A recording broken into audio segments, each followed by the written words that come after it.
5 straight losses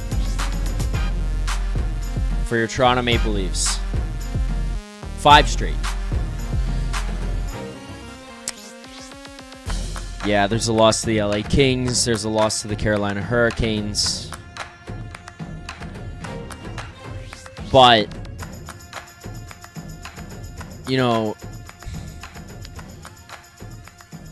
when you start to look at it, and in years past, there's been times in games that this team has lost to bottom feeder teams. That was actually kind of one of the things the Leafs were most well known for doing. Huge favorites against Arizona, huge favorites against Anaheim, San Jose's when they were in their down years, when they were looking to add guys like Bedards and Celebrini and Will Smiths and Cutter Gauthiers and those kinds of players. And you could at least say, well, it's the NHL.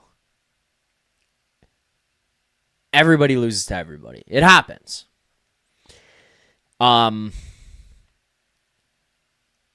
this point, this isn't just everybody can lose to everybody. It's the NHL, and anybody can win. This is having to come to a realization that your team is not very good. I think that it's not just, like, it's very easy to look at Brad Treliving, Craig Berube, I don't know if you want to go back, Sheldon Keefe, Kyle Dubas, and you want to say,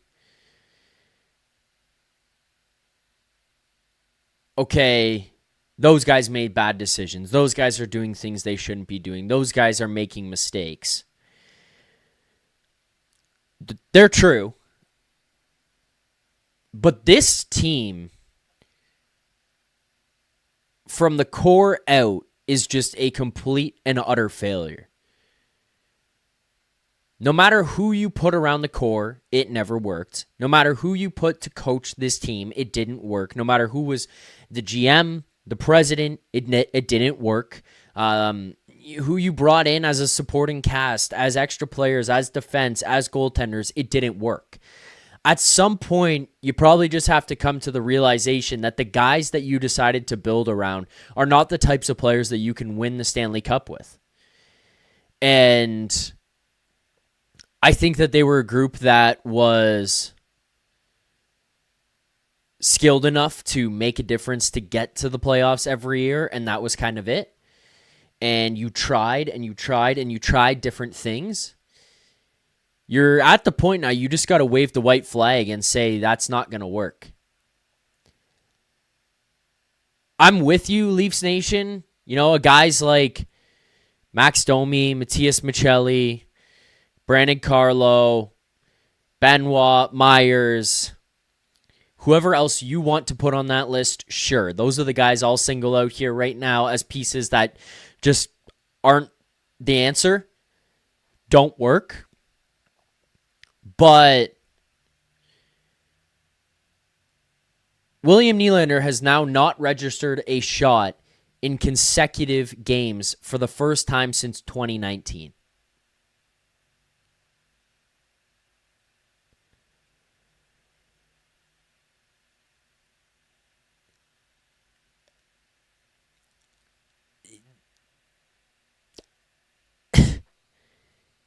These guys are not doing enough.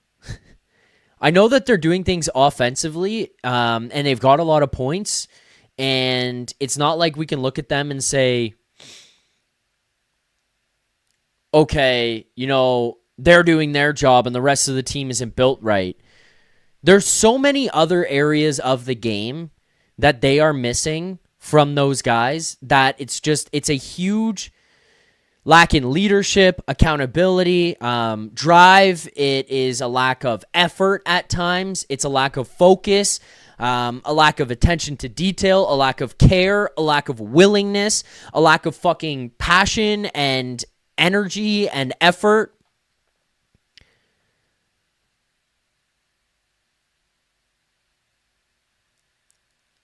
I'm so done with what we've seen from this group.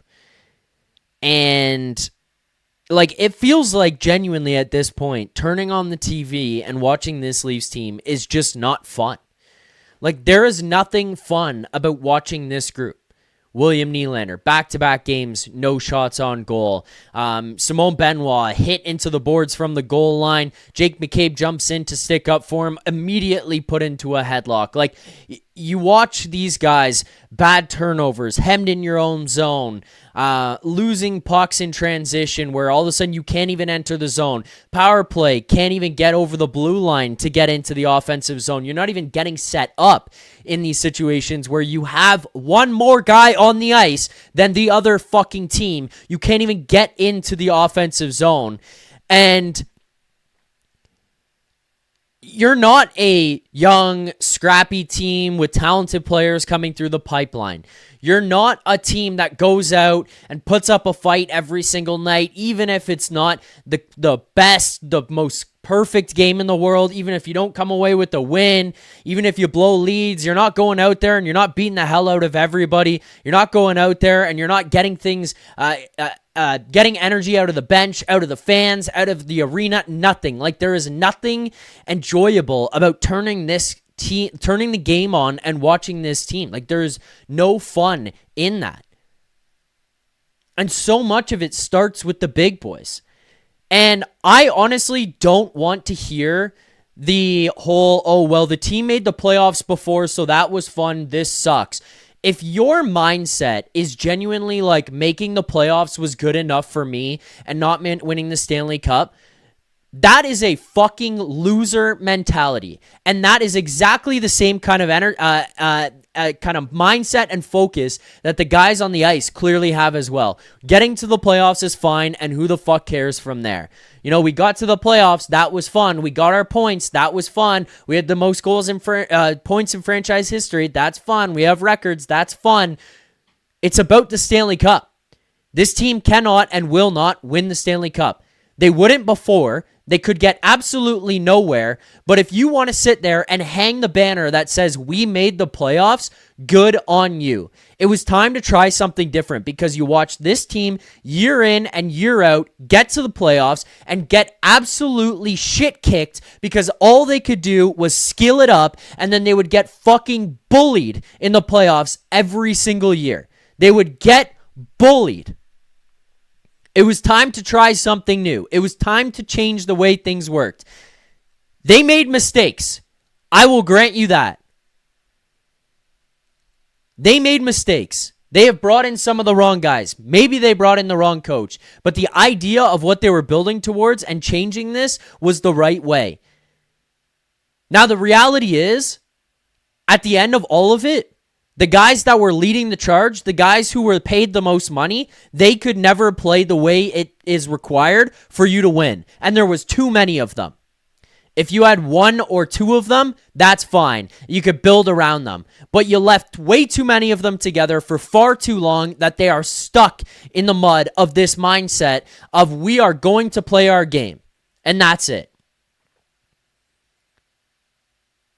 It's about winning Stanley Cups. That's why you play hockey. That's why you play in the NHL. That is what you do it for. And if the mindset is we're happy to make the playoffs, thanks, we're out of here, then you have a fucking loser mindset. Whether you're a guy on the team or you're a fan cheering for the team, it is a loser mentality. A loser mentality to have to approach every single season that way. I just want to make the playoffs. That's fine with me. Loser mindset. Those are the same people writing and signing petitions for them to take the score out of minor hockey. I don't want to see standings and I don't want to see scores because it can hurt feelings and make people feel bad. That's the same kind of people who want hitting out of hockey. That's the same approach to the game. Everybody's happy, hold hands, ring around the rosy, sing Kumbaya, let's all have a good time. You're trying to make this team different. You're trying to have a different approach, and you're trying to get yourself over the hump and into the Stanley Cup conversation because you haven't been in years past. You made a mistake with some of these signings and maybe some of these hirings, but every GM along the way did. So I don't want to hear anything about how you need to go back to the way things were. I don't want to go back to the way about go back to the conversation about, oh, you needed this style of play, you need that stuff. No, you've tried it all. You've had 3 different guys come through here who have had 3 different approaches to it, and it's never worked for any of these guys. And the one constant through all of it has just been the core the entire time. From start to finish, it was the core. They were the guys who were here from the beginning, and they're the guys who are here right now. And they are some of the guys that you look to when the going gets tough and just could not get it done, could not step up to the plate. And I know that right now, if you look down the list of points for this team and you look at the league leaders in goals, assists, points, whatever, sure, you could find Matthew Knies, William Nylander, John Tavares up in at least the top somewhere. Like, their names are in that conversation. It doesn't take too much for you to find their names. That's great. There are so many other aspects of the game missing from these guys that they either don't have the willingness to do, don't have the care to do, or just don't have the ability to do. And if it's the third, then that's the most concerning, which at this point, 10 years in, having this conversation about still wanting them to do that, I think you almost have to look at yourself in the mirror and say, why am I thinking and believing that these guys can change and do that when they have shown time and time and time and time and time and time again that they don't have that ability? Because if you remember back to every single playoffs outside of the Washington series, every time the playoffs ended, we looked at them and went, do they have the ability to do that? Because you watched the other team who dug deep and got gritty and played this hard physical game and wore you down and scored these goals that aren't pretty highlight reel goals. They're the teams who just went in there and wore you down, tired you out, and beat the wheels off of you until you just had no hope, no energy, no skill left to even display. And this team could never rise to the occasion. And then we would finish a series against Columbus, and it was like, well, you know what? They didn't have it. They couldn't rise to the occasion here. And then you go into the Montreal series. They couldn't rise to the occasion and get it done when it mattered. And then Boston, each time they played Boston, they couldn't get it done. When they played Tampa the first time, couldn't get it done. Finally, they get through Tampa, and you know what? Looking back on it now, it feels like almost more so, looking back at that team, you almost have to come to some realization, knowing that they got to the second round, they got through that, and then they got their shit kicked against Florida. That reality was, they probably got lucky that year having to face Tampa, who was coming in there with fatigue, who was coming in there a little beaten down because they had gone on some long runs prior to that. And then the other thing was, Tampa was at least somewhat closer built to the way that you were. Not the same, much better built all around, but closer, and then you just finally were able to crack through. Vasilevsky has a down series. The rest of the team couldn't really find their legs under them that one, and then you beat them in overtime to get through. You get to the playoffs, get to the second round of the playoffs that year for the first time in this era, and again, shit kicked. And then again, Boston, first round, game 7, done.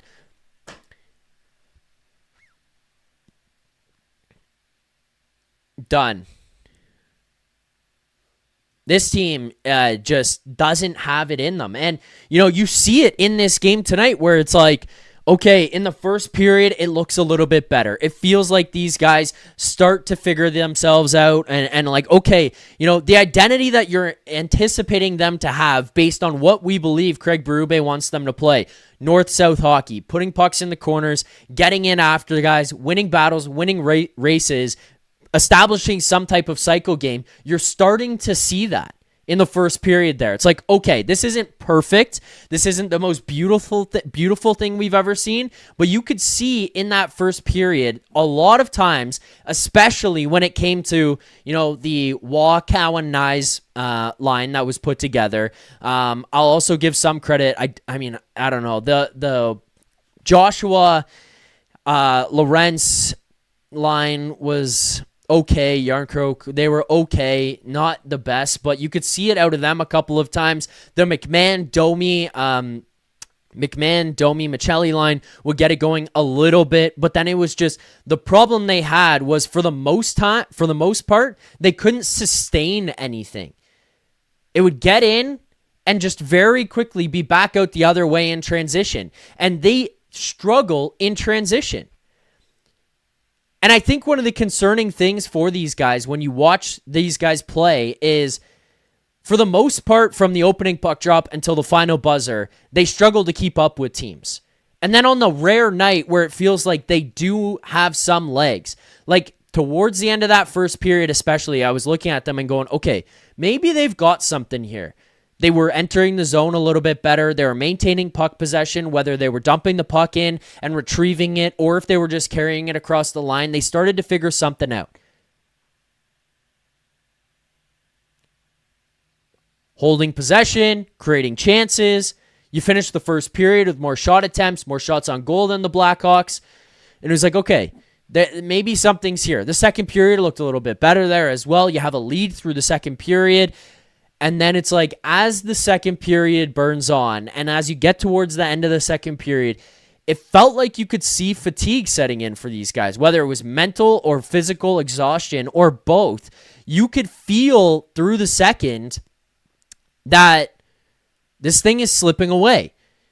Not like Chicago was just straight up coming out and just manhandling them in that second period, but you could start to feel the tides turn where it was like, okay, Chicago's got legs, they've got a little bit of energy, and the Leafs, on the other hand, it started to fade. That energy, that excitement, that fiery approach to the game just starts to fizzle out a little bit. And then the more the game goes on and you watch into the third period, it just flips. And there you go. Now it's Chicago's game.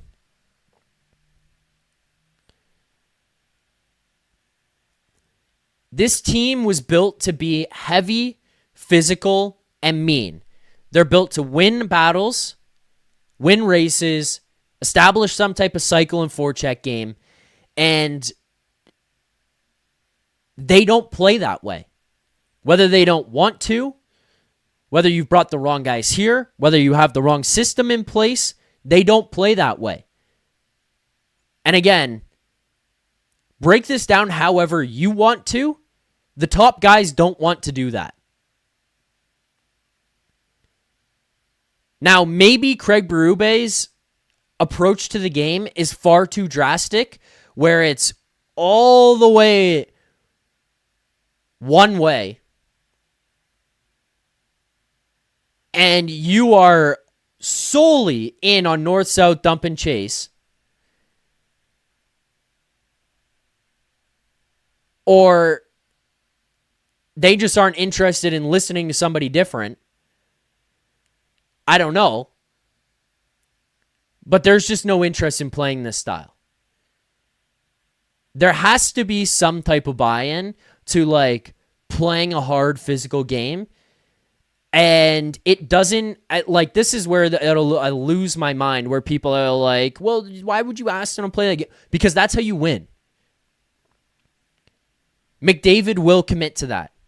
Draisaitl commits to that. McKinnon commits to that. Landeskog, look around Rantanen, they'll play that style. Pasternak, Kucherov, Stamkos, Point, Cirelli, they all play that style. Sam Bennett, Matthew Tkachuk, Brad Marchand, the best players around the league, Mark Stone, Jack Eichel, they will play heavy and physical. They are unbelievably talented, and they will take over games using their skill, but they are also interested in playing the other way and playing that style and playing that brand and playing that physicality because they are interested in winning Stanley Cups. This group seems like when they're told to do that, it's just like, not for me. I don't want to do it. Top to bottom of the guys here, it feels like they just don't have that interest. There is a lot of giving up on plays, reaching, not finishing checks, all of it. They just don't want to commit to that next level that it takes. I think it makes it hard for the rest of the guys in the lineup to start to want to do that, to commit to that, to put themselves on the line when you look around at your best players and you watch them straight legging it and not shooting the puck on net. when you see them in the third period of Game 7 taking their helmet off and yelling, "Let's fucking go, somebody hit somebody." When you have the least hits in the postseason of fucking all players. How is anybody else supposed to look at you and take you seriously if you're the guys that are supposed to be leading from the front and you won't do anything that the rest of the guys are supposed to be doing? This game tonight, much more in the right direction, much better process.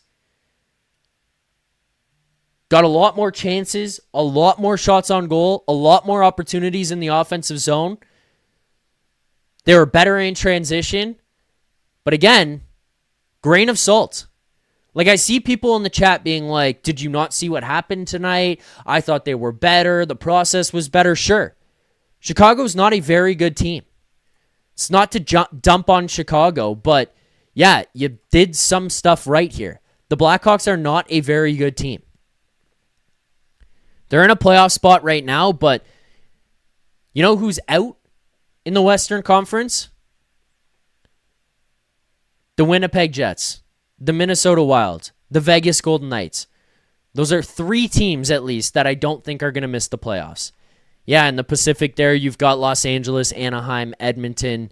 I mean, I thought Anaheim was going to take a step and make the playoffs this year, but you look at those other teams, like, I just don't see a way where Chicago is making the playoffs here this year. I think they fall out, especially given those 3 teams sitting on the outside. So, yeah, that's another non-playoff team that you're looking at, and you're like, okay, yeah, fair that you did do things much more like what you want to see out of them when it comes to like actually being able to win games, but it just feels like they're so far away. And you blow another lead here tonight in this game. What you saw at the beginning and through most of the second period gets to the third period and it's gone. You just toss it away.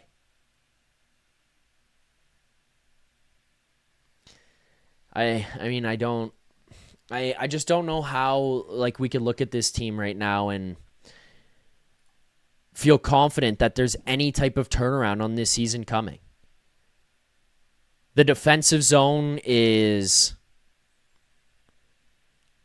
all sorts of a mess. The goal that was scored by Ryan Green was one of the most atrocious shifts by that. I guess you want to call them the third line. It was one of the worst shifts by that third line that I think we've seen all year. You get hemmed in your zone. You can't get the puck out. Everybody is absolutely gassed. Can't move their feet. Can't put pressure on. Can't get anything in lanes to break up any passes. Can't put any physical pressure on anybody to take away time and space. And then next thing you know, everyone's standing around. I mean, even Jake McCabe, who's standing beside Foligno, like, I know that he's a veteran guy and he understands what to be doing to conserve energy, or maybe a guy like Wall doesn't need Foligno to be moved out of the way and he doesn't need him to engage in that battle. But even that just seems like a bad look. Like, Jake McCabe is standing beside Nick Foligno straight-legged, and Foligno is just standing right in front of Wall's eyes while Wall is like making sure he can see through the screen. And now, I know there's the possibility that Jake McCabe going into that battle with Nick Foligno and pushing him around maybe causes things to be worse for Joseph Woll. Too much traffic, confusion in front of him. Maybe that's something they've discussed. But when you look at the 4 other guys standing around because they are so tired and so beaten down and so stuck in their own zone that they are flat-footed, straight legs, sticks out in front of them, getting circles skated around them by the Blackhawks, and then the camera cuts to Jake McCabe, who's just standing there, not in a battle with Foligno, who's in front. It's like, this is just one shift that kind of like delves out into the bigger issue that you're seeing with this group. You're getting beaten down, and there's just no pushback, no fight to be able to claw your way out of it. Sometimes those things happen. Sometimes those shifts happen where you just get your shit kicked, you get stuck, and you're screwed. It happens. It's a long season. Not every night is your greatest night. But you're 19 games in. You're coming in here on a 4-game losing streak, trying to avoid a 5-game losing streak. You're trying to hold on to a lead here tonight on the road. And it's not like we just watched a scrappy team go out there and just lose this one. You watched the team just kind of let Chicago right back into this one and just like rolled over. You were better on the dump and chase. I thought you retrieved pucks better. You were better when it came to cycle game. You're better coming up with opportunities coming out from down below the goal line. Nick Robertson's goal was a prime example of that early on. John Tavares coming out from behind the goal line, attacking, getting pressure down low, crashing the front of the net. He's able to score on a rebound. Easton Cowan had some great opportunities. But I just like, and I know you're missing guys. But how do you possibly look at this and say, no, there's something in there that can turn around? Because it just feels lifeless every night. Like it feels like a group that is lacking chemistry, lacking cohesion, lacking interest in playing for one another, and everybody is just a bunch of passengers. Too many passengers is a line that I just am never going to forget from last year against the Florida Panthers. Too many passengers. How about pretty much all of you? It's not just too many. It's like the whole team from top to bottom. I'm just like reading through the chat here. I mean, I'm seeing comments. L Hacker, you're depressing us. Stop talking about it. This is so negative. It's early on in the season. How can you come on 19 games, almost a quarter of the way through the season, watch this lifeless group and say it's early on, stop being so depressing? They are 8-9-2. If you go to the NHL standings right now and you sort it out, they are currently sitting second last in the Atlantic Division. They are tied for second last in the entire Eastern Conference with 18 points.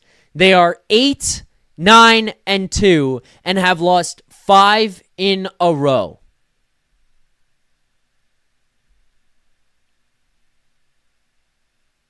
They are not a good team. Actually,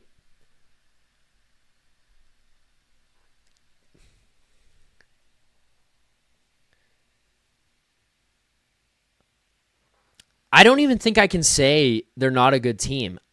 I think that there is enough talent in that room for them to be a good team. I think there's enough talent in there. Maybe I'm fucking delusional, but I believe there's enough talent in that room for them to be a good team.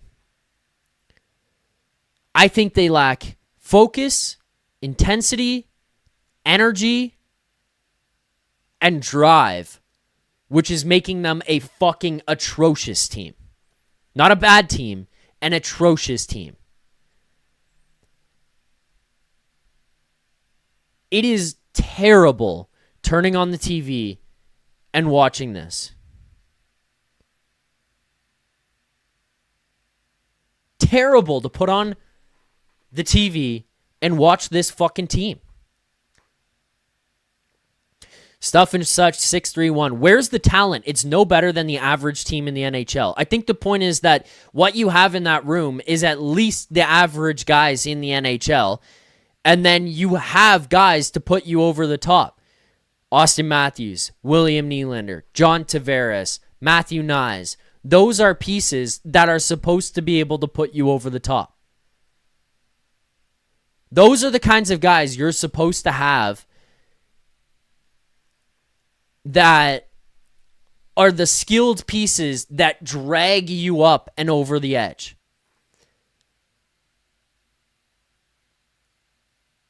Like, I think that if you look around at a lot of the other teams that we talk about that are playoff teams, the guys that they have that are throughout their lineup, like, you're not looking at like an all-star caliber player that's playing third line center. Like, it's not the reality. But you're looking at guys who are just really good at what they do or play above a contract. Whether it's heart, if it's just having more talent. Some of the teams, yeah, for sure. Like, I look at Florida and I look at their third line. That's probably a line that would be like a good second line on most teams. So I'll concede to that. I understand. But like, I don't think when you look at Edmonton, you're looking at their third and their fourth lines and saying those are like these exceptional players. I think you're getting good players who buy in, who have heart, and then that's kind of where you're at. I think if you had these guys here on this team, which I still look at like Waugh and Joshua and Lawton, I don't know who else you want to throw into that bottom six here right now. McMahon, like, I think that these are good pieces who are just lacking focus and intensity. And again, I think it's just drawn from the top all the way down where these guys just aren't buying into some of the stuff. And then it just filters on out through the rest of the guys.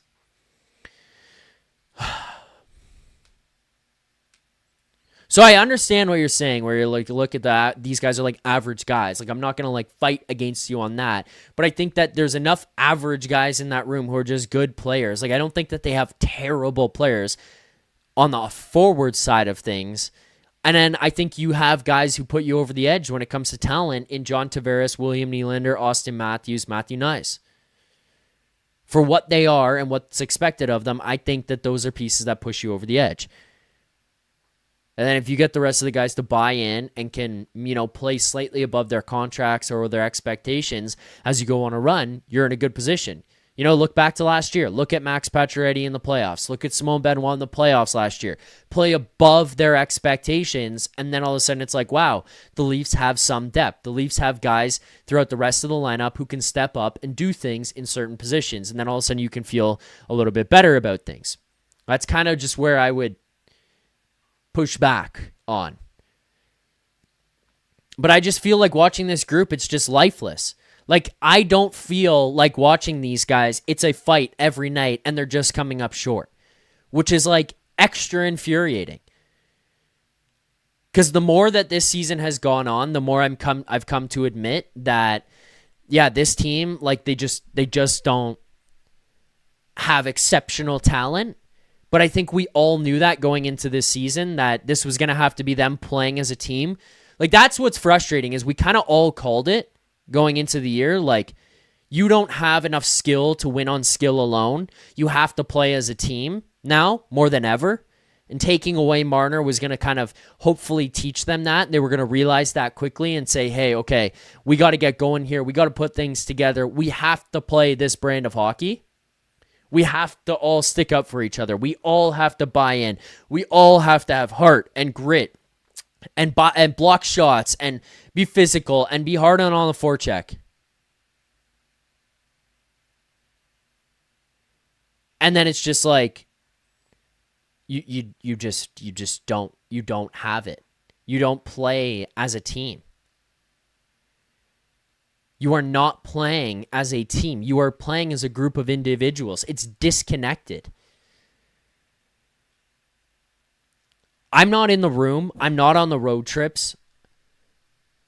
But there's not much about this group that feels like these guys love each other and would run through walls for each other. Maybe I'm wrong, but I don't get the impression watching them every night that they would go and they would kill somebody for their teammate. It just doesn't feel like that. You know, like I watch the New York Islanders and like a guy will stick lift Matthew Schaefer and it's like a pack of hyenas that jump the guy.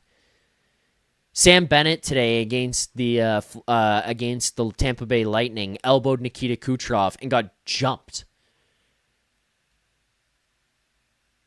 But at the same time, it's like, yeah, Tampa's guys are going to stick up for Nikita Kucherov because Nikita Kucherov is going to also jump into the scrum to stick up for you. He might not be the biggest, toughest guy in the world, but he's going to come at you. The other part of it is I think that there's just like a lack of identity with these guys right now. It's not that they can't get to the identity. They don't even know what it's supposed to be. Like, what are you? Who are you? What is your team supposed to be? What is the style of hockey that you want to play?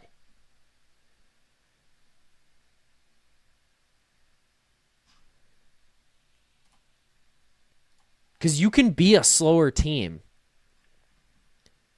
as long as you're going to determine, hey, we're going to play mean, physical, heavy, and we're going to wear everybody down. They don't play that way. They just don't. They spend the whole game chasing it. They don't physically impose themselves. They're not mean and scary and tough. They just don't have it. Some housekeeping stuff we got to get to here. First and foremost, we hit 50 likes on the post-game show. Every set of 50 likes, for those who have been here, for those who know, every set of 50 likes is smelling salts. So we're almost at 100 here now. If we get to 100, we do the smelling salts again. But for the first 50, that is the first set of smelling salts here on the post-game show. So thanks for liking, watching, subscribing. Over 440 people here watching the post-game show tonight.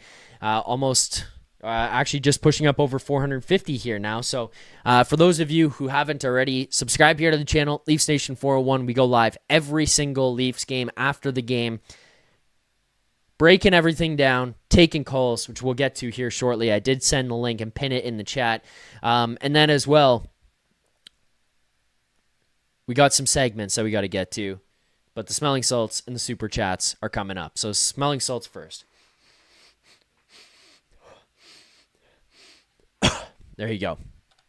There's the first set of smelling salts. You get to 100, we do the second ones. 150, we did do it again. I mean, why not get to 200? We were just shy of 200 on last night's post game, but we have a ton of super chats that are lined up here that I do not want to miss. So let's get in to the super chats. Super chats are proceeds from a super chat do go to Sick Kids Charity.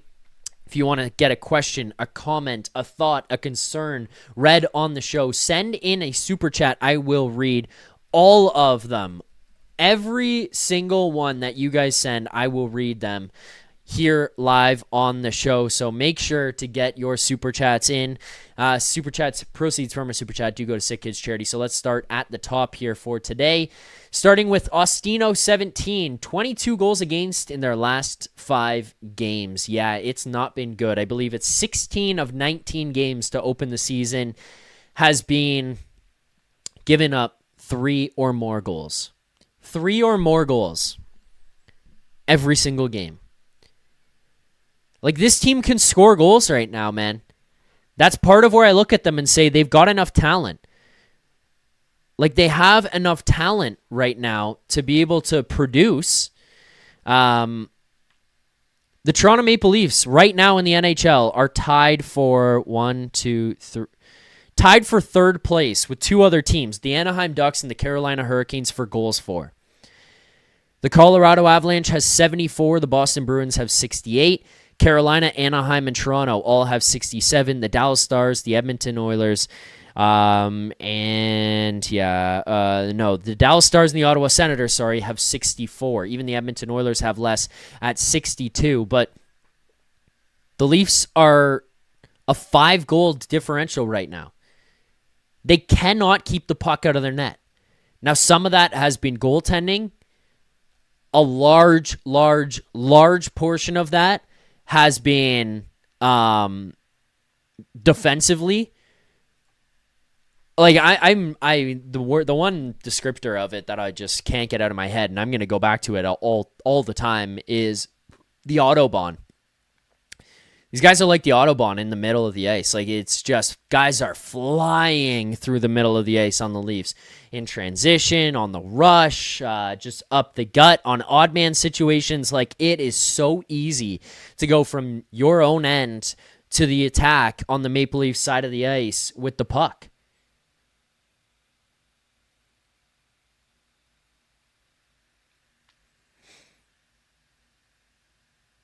Three goals against in 16. 3 goals or more in 16 in the last 19. Rick Robitaille sends a super chat there. $10 super chat. Thank you. Austino also says, I do not want to see Philippe Myers on the team ever again. It's time to waive. Yeah, I mean, Myers is having a real tough go right now. Like, there's no way around it. Myers has been awful. The goal that was scored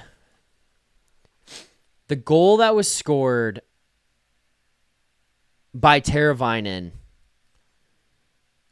is a defensive clinic of what not to do. Like, you need to be clipping that if you are a minor hockey coach and showing your kids what not to do as a defenseman. For starters,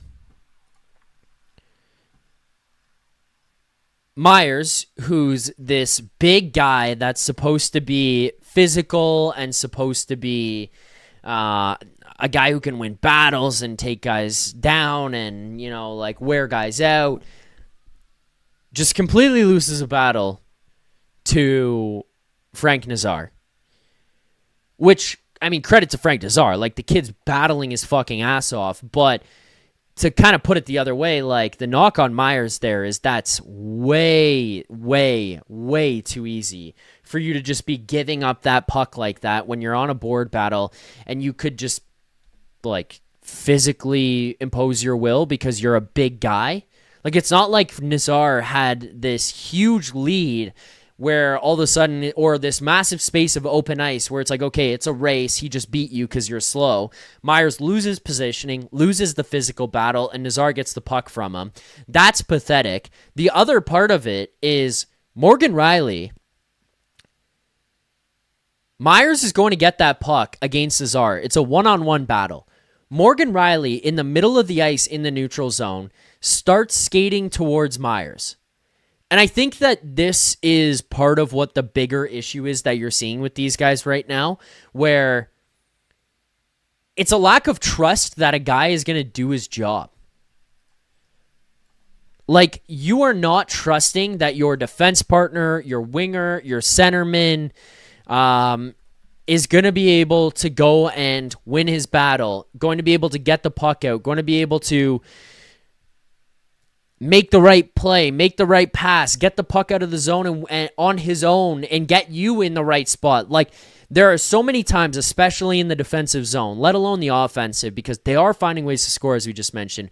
But in the defensive zone, there's so many times where we're watching guys just get out of position because they're either cheating, they're lazy, or they're just not trusting that their partner is going to do the right thing and get away with it. You know, I talked about it and broke it down a couple of days ago with the I think it was against Boston on the Tuesday, when Brandon Carlo lost the battle on the wall, ends up chasing his guy down behind the net, and then Morgan Rielly jumps in to join Brandon Carlo, and then you've got two defensemen now below the net, and you've got a wide open player standing at the side.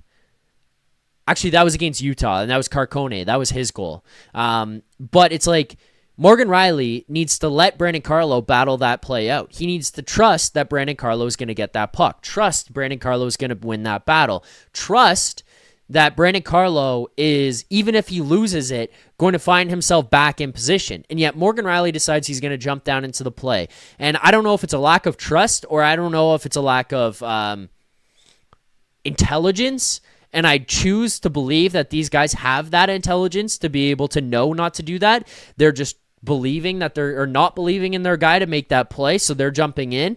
But that's one of them that we saw where it's like this mistake that doesn't need to happen because he's jumping in.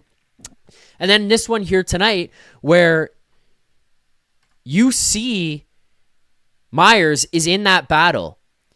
If Morgan Rielly just stays in the middle of the ice, stays down the middle, and keeps his eyes on the player in front of him, Teravainen at that point, you're going to be in a much better position to be able to defend against the attack. Now, Myers loses the battle. Nazar down the wall, takes the puck, makes a beautiful, beautiful, beautiful, like turning no-look pass to Teravainen, who's coming in with speed down the middle, to which your back checker, by the way, is also late getting back on the play. And then Teravainen gets it. Morgan Rielly has to basically go from having his hand in Myers' pocket on the wall to all the way across to the high slot area to try to make a play on Teravainen. And Teravainen says, "You reach, I teach. See ya, bye." And just toe drags the fucking shit out of Morgan Rielly. The guy is off the other way, sitting in the front row with the Hawks fans, watching Teravainen absolutely burn Joseph Woll. And part of it is because Morgan Rielly, A, is way too far over to the side, not trusting Myers, or not intelligent enough to know where he's supposed to be on the ice. And again, I choose to believe he is intelligent enough. There's just a lack of trust. And part of that is just because things are going poorly. And part of it is because Philippe Myers stinks right now. And part of it is because these guys just are just not cohesive at all, which I think is just kind of making this huge clusterfuck of we suck right now.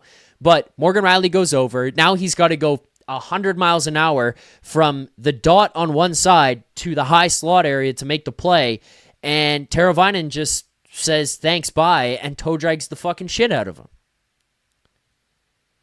Like, it's bad reads, bad decisions, and now all of a sudden Teravainen's in on his own on Woll, who I thought Woll played a pretty good game. Like, you got to remember, this is game 19, and it's his first game of the year.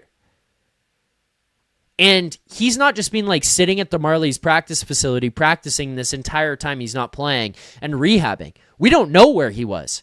His gear was in his locker while he was gone, which would imply that he wasn't even skating. So for him to come back and have this game, I thought was pretty good. It's just like you watch the mistakes, you watch the mind fuckery that's going on by the players in front of him.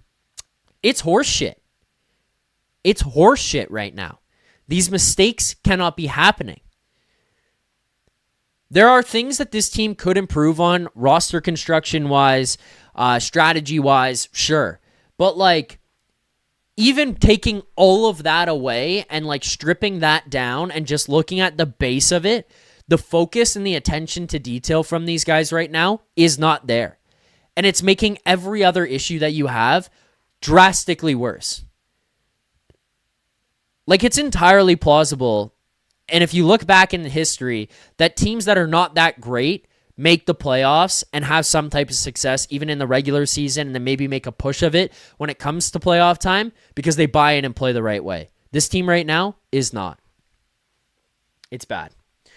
Let's get to some callers here on the postgame show. I've got two of them waiting. The link to call in tonight is pinned at the top of the chat, so let's not waste any more time. I mean, there's literally super chats for this guy. I mean, look, there's super chat here. Proceeds, again, go to Sick Kids Charity for the super chats. But PSF1 with the super chat. And we're going to do that because there's no point in waiting any longer. And I see him backstage wearing a Maple Leafs t-shirt right now. Bring Prague on. Give him his due. So with that, let's welcome to the show the main man, Prague. How's it going here tonight, brother? Hey, Zach. What's going on, brother? Can you hear me? Another frustrating loss. I got you. Yeah.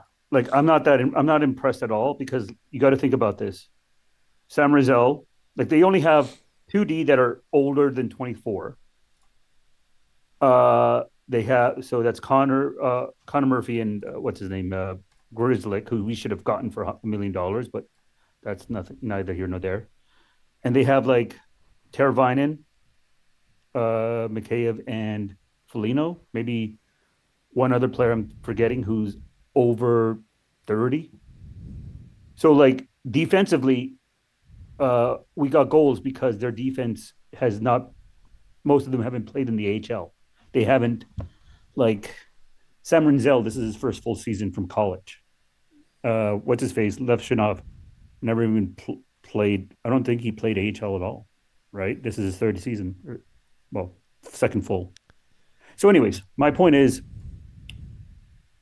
the new coach thing has to be done. I just can't see anything else. Like Bruce Boudreau, like we need somebody who, because it looks like they're scared to touch the puck. They're scared to do anything wrong. I did like how Benoit was hitting people and he was moving better today. But Riley in the first period, four times he gave the puck away for no reason, no pressure. That last period, what did he do? Nylander and what's his face? And Tavares, the captain, he were trying to get off. They passed it in. There was nobody around. Mm-hmm. Riley, instead of just holding the puck because there's nobody around, they're in their own zone, shoots it right at one of the Hawk players. I think it was Bedard. And then they're stuck in the zone for another 30 seconds. And also, what's his face? Who's the right-handed shot you were just talking about? I'm blanking right now. Myers. His first period was shit. He was the second goal and the third goal were on Myers and Riley. I don't even know why they're a pair. Why did we sign Travis Boyd? He's a center who's played like a couple hundred games. All right. Prague. It's an AHL guy. We're talking about an AHL guy who's not even playing. He's signed to be an AHL guy. He's not signed to the Maple Leafs. At this point, we are playing like AHL players. Like, look at our defense. Look at our team. We're playing. Okay. So, but what are we talking about with Travis Boyd? Like, there's other things to be worrying about here. I don't want to be nitpicking here on Travis Boyd. Why did we sign this guy? No. I'm just saying, at this point, like, why are we bringing up Cowan to be a part of this travesty? I want him to have confidence, not be leafy. We have other players that we could bring up. We have defensemen we can bring up. Villeneuve. I don't care if he's not the best defensive. That's not the point. He can move a puck. I'm looking forward to Stetcher. Even though he's small, he can move the puck. But, like, honestly, how many more games of losses? How many more? We have 1.5 games left until we hit the quarter mark of the season. There's nothing. Riley needs to be sat down and, like, for the next 2-3 games, get his head right, because he's doing it without pressure. He's throwing pucks into nothing, and I just don't see. I don't know. Yeah. I mean, Prague. Hold on one second. So is Jake McCabe and Myers and Benoit and Carlo. Like, I'm not excusing Riley. My point here is just you're gonna sit down Riley because he's doing it. What about the other guys? And like I'm with you here when you're talking about bringing up Villeneuve. I'm okay, sure. Like, I'm on that. I'm happy to do that. I disagree with like the why are you bringing up Cowan. My personal approach is if he's here with this team and he's getting opportunities, fucking play the guy. Like, I thought he was good tonight. He's 16 minutes and 37 seconds of ice time. You got 22 shifts in this one. He got 3 minutes of power play time. He's playing with the first unit. He has 3 shots on goal. He had a breakaway opportunity. He had a late chance in the third period with another opportunity where he gets it kind of in the slot, brings it over around on his forehand, tries to outweight the goaltender. You know, I thought Easton Cowan looked fine. I thought he looked good. I get it with the whole like negativity of the group, and that's kind of where I've gone back and forth, and like that's a decision not for me. But at bare level here, when I'm talking about bringing up Cowan, like I don't think it's fair to have a conversation. I don't think it's right or appropriate, honestly, Prague, to have a conversation where you say bring up Villeneuve, but like why bring up Cowan? Like, Cowan, I'm fine with. I thought he looked good. I thought he had energy. I see a comment in the chat. Rman5895 says, Zach, Cowan is not NHL ready. Cowan is not a savior. Cowan Cowan's Okay. not the savior. This team's not. This team is far beyond Easton Cowan changing the future of this team. But if he's gonna play 16-37 and be a top 6 guy and be a guy that we can look at and throw out there, like I'm fine with playing Easton Cowan and giving him that opportunity. Like the only reason you don't play Easton Cowan for me is if he's playing 10 or less minutes a night, and or you're just legitimately openly tanking and you're like, we're gonna bring up your fucking boy Travis Boyd and put him out there because we're like, it's over. Get Travis Boyd in the lineup. Get Myers in the lineup.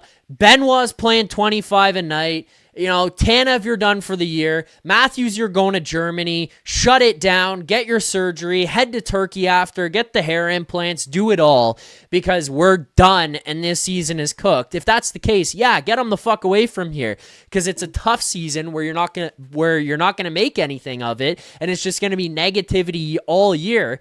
But otherwise, like, I don't have an issue with bringing Easton Cowan into this if he's going to play like he did tonight. Like, I thought Easton Cowan was good. Okay. Like, I'm talking about this team not being fun to watch. Like, I barely want to turn my TV on and see what's going on. Stephen Ellis and the boys driving home from Ottawa right now. Shout out to them on that treacherous trek right now who got to see the Bruins win tonight. But they're sitting there like they don't even want to watch the Leafs game here tonight. They're going to fucking Ottawa to watch hockey games instead of turning on the Leafs game, which they could do for their couch. Okay. And then it's like Easton Cowan is like the only bright spot in this. Like this is the only guy that I'm turning on the TV to say I gotta see that guy because there's something exciting happening when he's on the ice. That's it. Okay, that's not my point. My point is, one, am I worried about our forwards? Like, am I scared about my forwards in terms of scoring or being good? No. What I am scared of is having 5 left-handed D tonight, and our only right-handed D was playing with Morgan Riley, and it's not even Brandon Carlo. But so the whole point of my saying is first of all, if you want to bring up Easton Cowan, I have no problem. I love him. I think he's a great player. I think he has a great future. I love that he played 16 minutes. However, if we're not going to bring up, we need to even up our right and left because I don't want OEL playing on his offside. I don't want, if we can send Benoit out for a little bit and play 3D, and if we're going to keep Riley in. But if we sit Riley, he's the longest tenured and most respected Leaf in that room, probably as much as any other Leaf other than maybe JT. However, that's going to send a message. The only thing we got to hope is that they're going to become friends on the trip. But at this point, okay. Counterpoint. Yes. Morgan Riley sits. You already had tonight. Brandon Carlo's hurt. I mean, I don't know the extent of the injury. Maybe he plays Tuesday against St. Louis. Maybe he doesn't. But let's operate under this current assumption that maybe he doesn't play. Okay. Mm-hmm. Already in tonight's lineup, you had Myers. You had Mermis, you had Benoit playing, you have OEL, McCabe, and Riley as the 3 guys that you look at and say, those guys should probably just be in here every night, right? Those are your NHL defensemen. Take aside what you're saying about Riley. I understand the point, but I'm just saying in general, right? Then you go to, okay, you've just added Troy Stecher. So let's say he jumps into this lineup. You're looking at a guy. He has balls and he cares. He has fire. I'm not making fun of you for saying this. I just can't believe in year 10 we're talking about he cares. What the fuck? How did we get to this point? But anyways, I understand the point you're making. It's shocking to me. It's sickening to me to say that. But the point is, you go into the game on Tuesday, and let's say Brandon Carlo can't play on Tuesday, and now you sit Morgan Riley. You're now playing, listen to this, Jake McCabe, Oliver Ekman-Larsson, Simone Benoit, Philippe Myers, Dakota Mermis, and Troy Stecher. No, you're playing Villeneuve. Oh, are you? Villeneuve because you just grabbed Stecher. So you're bringing him into this. Villeneuve. Mermis plays both sides. I'm fine with that. Now you want to throw Villeneuve into a group that is this fucking disaster tire fire and be like, hey, kid, 24. He's go get your 6'2". fucking confidence out there while everybody runs circles 6'2", around you. 24. Just give him a run, and he can pass the puck. He's not the most fleet of foot, but he's got to an average. He can pass the puck. At this point, Riley can't seem like I don't understand. Like it's like a lack of confidence and what they're being taught to do. I think it's two things: lack of confidence because of the losing streak, and because of how they're being coached to basically give up the blue line because they're not doing any kind of zone entry defense. They're not doing transition defense. Tonight was the closest to it, but yeah, it was the closest to it, shockingly. Closest. Like we're talking about how many of these players have played in the league for 10 years? Like all our lefties, except for maybe Mervis. Like what are we talking about? Like they're all like 27, 20, 28 is our youngest lefty, I think. So what are we doing here? Like they're not showing up. They're not doing what they're supposed to. Literally, Riley is shooting the puck, not holding on to the puck when he has a chance. The Colorado Avalanche has 74. The Boston Bruins have 68. Carolina, Anaheim, and Toronto all have 67. The Dallas Stars, the Edmonton Oilers. Are you playing some Prague? No, I don't know wait, what the hell is going on? Oh wait, is that your voice? What I had you on YouTube before, but I thought Yeah, that's you. That's you. You're playing something right now. What's going on? Why is my YouTube going? My YouTube. They cannot keep the puck out of I don't know. Hold on. Yeah, it's you. Wait a minute. Your YouTube's not even. You got to pause the YouTube, Prague. I got kickback here going on right now. Anyways, while Prague figures this out, we'll let him get that sorted. For 1 second, we do have more super chats, so I just want to acknowledge some of these super chats while Prague figures out turning off that YouTube. It's a fucking disaster here in Toronto right now, folks. We got Leafs players who are paid $11 million who can't even get shots on goal in consecutive games.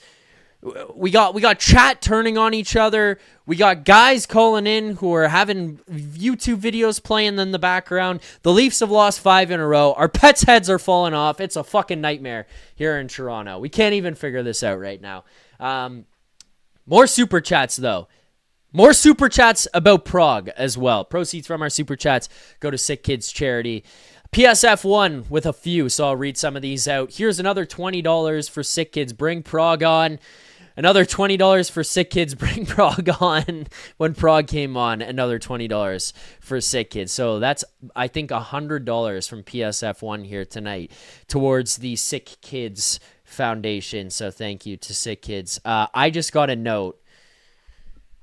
I'm not going to say his name because I don't know if he said he wants me to say his name about what happened, but I mean, I'm sure it's probably okay.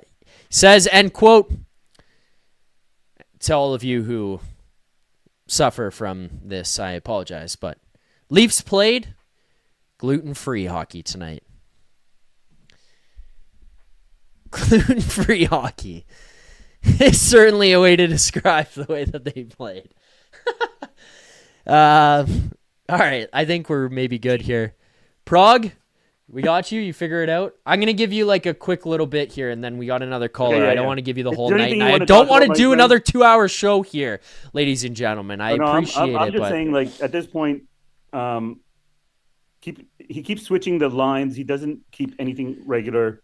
I think the coach has no idea what he's doing. And if you look at the St. Louis Blues, because everybody always brings up he was a great coach.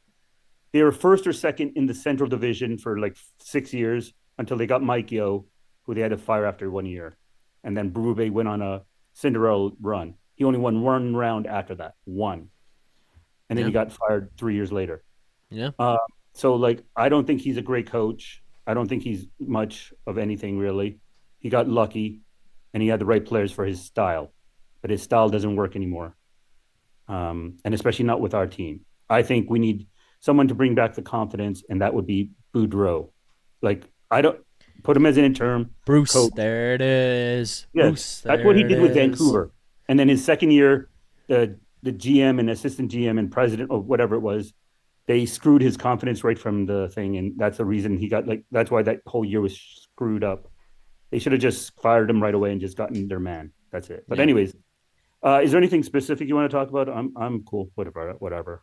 No, I'll give you one more thing, Prague, and then I'm gonna get you out of here. I'm not trying to like kick you out, buddy, but No. I don't know. you Like, know as well as I do, as well as the chat does. You could go all night here, so No, I but mean, there's I gotta nothing put a really to limit say. on you at some point. I just say pump them up and then sell them, even if we are like on the verge of making the playoffs in March or even late January. Yeah, Because honestly, what's the point? that's Like, all that's what's left, man. Bruce, there it is. Bruce, Yeah. there it is. Bruce, there it He's an is. optimist, and he gets players love him. And he loves player- Toronto. He loves the Maple Leafs. This is his dream job. He said he'd be the assistant coach. He'd be the eyes in the sky. He said he'd do video to be. Yeah, able he just to wants to be a work the Maple Leafs. Leaf. I know. He just wants to His be a mom Maple said Leaf. the Leafs are not going to win until he's on. He's a coach here, working somehow with the Leafs again. So, got to do something. His mom's All cursed. right, Prague. Bruce, there it is. Bruce is the savior, is what you're saying, Prague. He's gone. That was it. No, that was all. I'm here. I'm oh, here. there. I'm here. Oh, I'm he's here. good. Just, He's there. I didn't want to take too much time, but like, yeah, I want somebody positive, somebody to bring their confidence up, somebody who like I don't need an X's and O's guys. They're smart enough to figure this out. They can do it. He likes high up tempo players like teams, and the defense. If we don't like our defender, if we don't like Mike Van Ryan who runs our defensive structure, if we don't like Derek Lalonde, whatever, do whatever. I don't really care. But like, and also, why are we doing dropbacks on power plays every single time? Why? It doesn't prove to be better in any like none of the stats. Dude, we can't enter the zone on the power play. Like at this point, at this dropping it back point, when we're standing still. at this point, these guys, like, you think you need an exorcism to get rid of the demons that these guys experience in the playoffs? Like, you need like a small scale exorcism to get rid of the power play fucking ghosts that are taking place right now. Like, it's like not even like these guys can get through. It's not even like they're just like they can't score right now. Like, they can't even set up in the offensive zone on the power play. It's unreal. Unreal. Can't get past the blue line. And by the way, I don't want to hear about how this is a personnel issue because this is the same thing that's been going on for a long, long time from people. Like that's what I'll say. But anything else, Prague, and then I'm gonna get you out of here, man. It. The only thing is that tonight they lined up 5 at the line, and personally, like all the defensemen except for the oldest ones are huge and fast. And the only short defenseman they have is Matt Grzelcyk. He's a short 6-footer, I guess. But everybody else is like 6'2", 6'4", 6'8". So like they could stick the pucks, but the thing is, dropping back and just standing still at the line is such a problematic thing. I don't know, and I rather have, instead of having Easton Cowan on the first PP, I would have him on second, but I'd rather have Michelli if Austin's not there. Michelli can do like a cheap version of Marner, passing the puck around. But anyways, that's neither here nor there. Thanks again, brother. Yeah, no problem, Prague. Later if you want. Oh, you want to call back, eh? Holy, all right. I'll just stay on the line. I'll just watch and listen. Okay, Brock. Thanks, man. Cheers. I appreciate it. Good talking to you. Have a good one. There you go. A couple things I want to get to here. Max Entias said, "Oh, you didn't like my super chat." No, I liked it. I was just trying to stay on topic and trying to get to some of the super chats that we had that were lined up there already. So I was just trying to make sure. Sometimes I try to do my job okay. Break down what happened in the game, talk about that. Sometimes this is a therapy session, so we've got to talk about that. Sometimes we got to talk about big picture stuff. Sometimes we got to talk about Bruce, there it is. Sometimes you got super chats. Sometimes we got plays of the game. Like, there's things everywhere, and I try to keep it on the rails, but, I'm much like the Maple Leafs and what happens on the ice. It's a fucking nightmare sometimes, and I'm all over the place and a complete mess. But at the end of the day, we get through from the start to the finish, and we close this thing out, no matter what. We got another caller we're going to get to in a moment, but we do have super chats, so I got to tick those boxes on the way. But let's start first and foremost with this one, and again, a reminder, proceeds from our super chat do go to Sick Kids Charity. So, I mean, you guys keep sending in super chats like this. It goes a long, long, long, long, long way, and greatly appreciate it because there's a big one that has come in here and right now, and I will get to that one. But proceeds from our super chat do go to Sick Kids Charity. Thank you for the super chat. Let's start back up at the top and see what we've got here. Ostino, we said that one. TMB Sports 3720 says, Gavin, all caps. Look,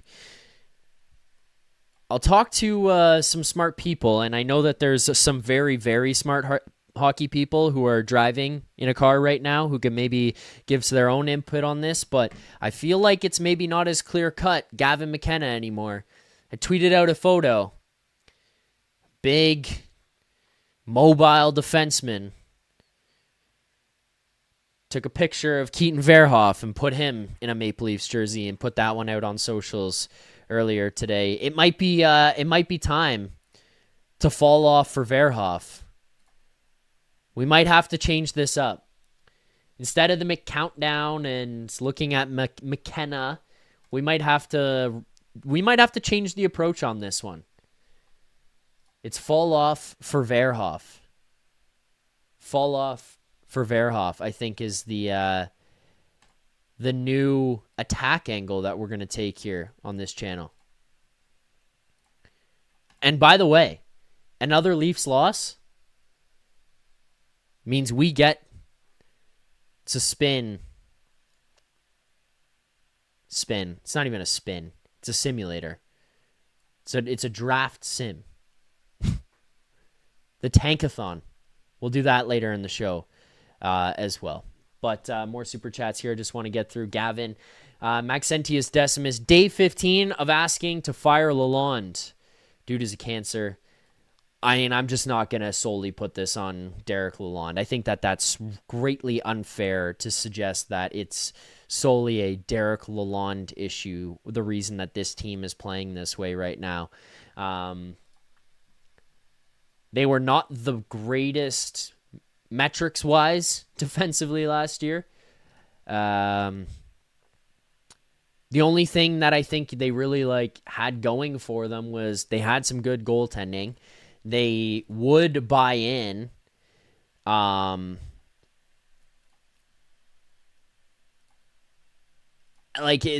could see that there was some type of physicality from them last year, just from a nuts and bolts standpoint of we don't want the other team to score, which I know is a very pathetic approach, and I'm not gonna deny that because that's what it just was. They were we don't want the other team to score. Unbelievable that that's even something that I would have to say on talking about an NHL team. But regardless, we are. You could tell that there was a buy-in. It doesn't seem like that's the same right now. That feels like it's just out the window. The approach, the intensity, the energy, all of it. It's very different this season. It's very different. Super chat here. Whoa, gotta fix that. Super chat here. Put these things up on the screen this year. PSF won $100. Love my Bruins. Gutless, man. Hope my fellow Torontonians experience success in their lifetime. Take care of the kids. Go Bruins. Well, I mean, at the end of the day, thank you for the super chat.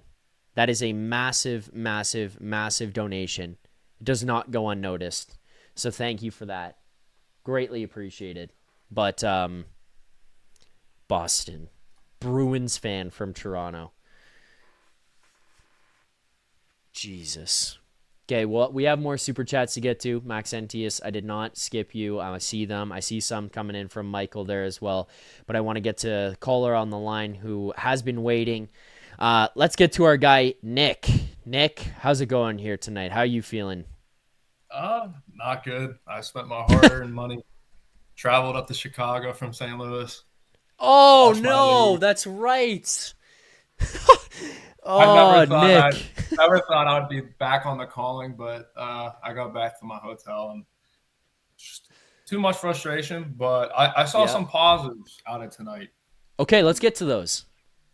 The first thing is, I thought Cowan actually brought some energy, even though that I didn't think that they should have brought him up. And there's a reason why I didn't think that they should have brought him up was that puck over the glass. I saw it happen 20 feet away from me. I thought of Marner in the crucial moment, and he had the same look. Yeah. Same exact. But the other thing is that kind of like also bothered me is Cowan had some breakaways tonight to put in, and I didn't see it until after I left the game, went on social media, and they showed it. But he looked absolutely like beat. And there wasn't like one dude on the bench. Like, hey, you'll get it next time. Like, the kid's 18, 19 years old? I know. He's sitting all the way at the end. Like, I was like, damn, I feel for him. But Yeah. that was a costly penalty, but hopefully he learns. But like this franchise has no accountability, so there's probably not going to be anyone that tells him. Well, I'll stop there on that one, Nick. So the penalty, the puck over glass, I kind of had the same thing go through my mind when that happened as well.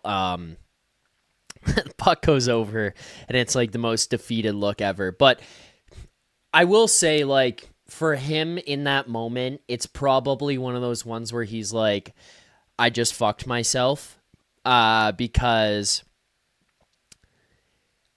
he had gone through a few games before he got sent down where his minutes were depleted. You saw in late game situations, Berube was unwilling to put him out there. And I'm not saying you're saying opposing to this. I'm just providing my own personal context on it. Yeah. Where you could just tell, like, it's probably wearing on him a little bit in those moments where it's like, damn it, like I lost some trust in the coach, or the coach lost some trust in me. It's dipping. Okay, I'm going to, like, I really got to be perfect. He gets a penalty earlier on. And you could, yeah, exactly. It's a hard you feel for position him to be in. You're 18 years old, like. Yeah, and I think the breakaway, he loses that one, which is probably part of that like elevated frustration. It wasn't just that it got saved; he beat Spencer Knight. He beat him to the backhand, and then he just lost it. But I'm with you, man, and I know that we're talking about like simple or like stupid things here, where they've got a lot of shit they need to worry about on ice. And personnel and, X's and O's and injuries and blah, blah, blah, blah, blah, blah, blah. We could talk about it forever. But, I think that what we saw tonight is one of the big issues that this group has had the entire time. I mean, like, we always come back to it. And I know for some people, it's probably like, here this fucking asshole goes again, where he's talking about team chemistry and buy-in and blah, blah, blah. But, there are a lot of problems that take place elsewhere that I think can kind of get patched up or glossed over or become not as big of a deal if you see these guys rally behind each other. And it just has always felt like that has kind of been missing a little bit. And like, here's this 18-year-old kid who doesn't have crazy point production to start his NHL career. He goes down to the AHL, and it's like, I think he's got 2 assists in whatever game. I think he might have played 3 games with the Marlies here at this point. I got to check it again, but it's like he's not lighting the world on fire in the AHL, which I think part of it is just a little bit of uncomfortability and maybe trying to figure things out at the pro level. But regardless, I haven't watched him with the Marlies, so I'm not even going to pretend to like overanalyze that. It's just speculation on it. Comes back here, forehand, backhand, great move. Lose the puck, and then you watch the rest of the guys on the bench. Like, nobody even really like looks his way. Like, he gets like a little bit of like a nod from Domi. Maybe he said something, but outside of that, it's just like, I'm like, what the fuck? Yeah. First off, I'd like to apologize to the chat. I thought he was 18. He's 20. So maybe I did pull a Nick Alberga. Apparently, that's what they're saying in the chat. But I don't want to throw no strays. So if you're GM tomorrow, what's your first move? Well, again, I've said it. I said it after Boston on the Tuesday. I said it on Thursday. after the loss to LA, and I'm still saying it here now. Like, it's Berube. It's not really because of Berube. Like, I'm not. It's not fair to solely put the blame on Berube. This is a mess all the way around. And I think the players need to be held.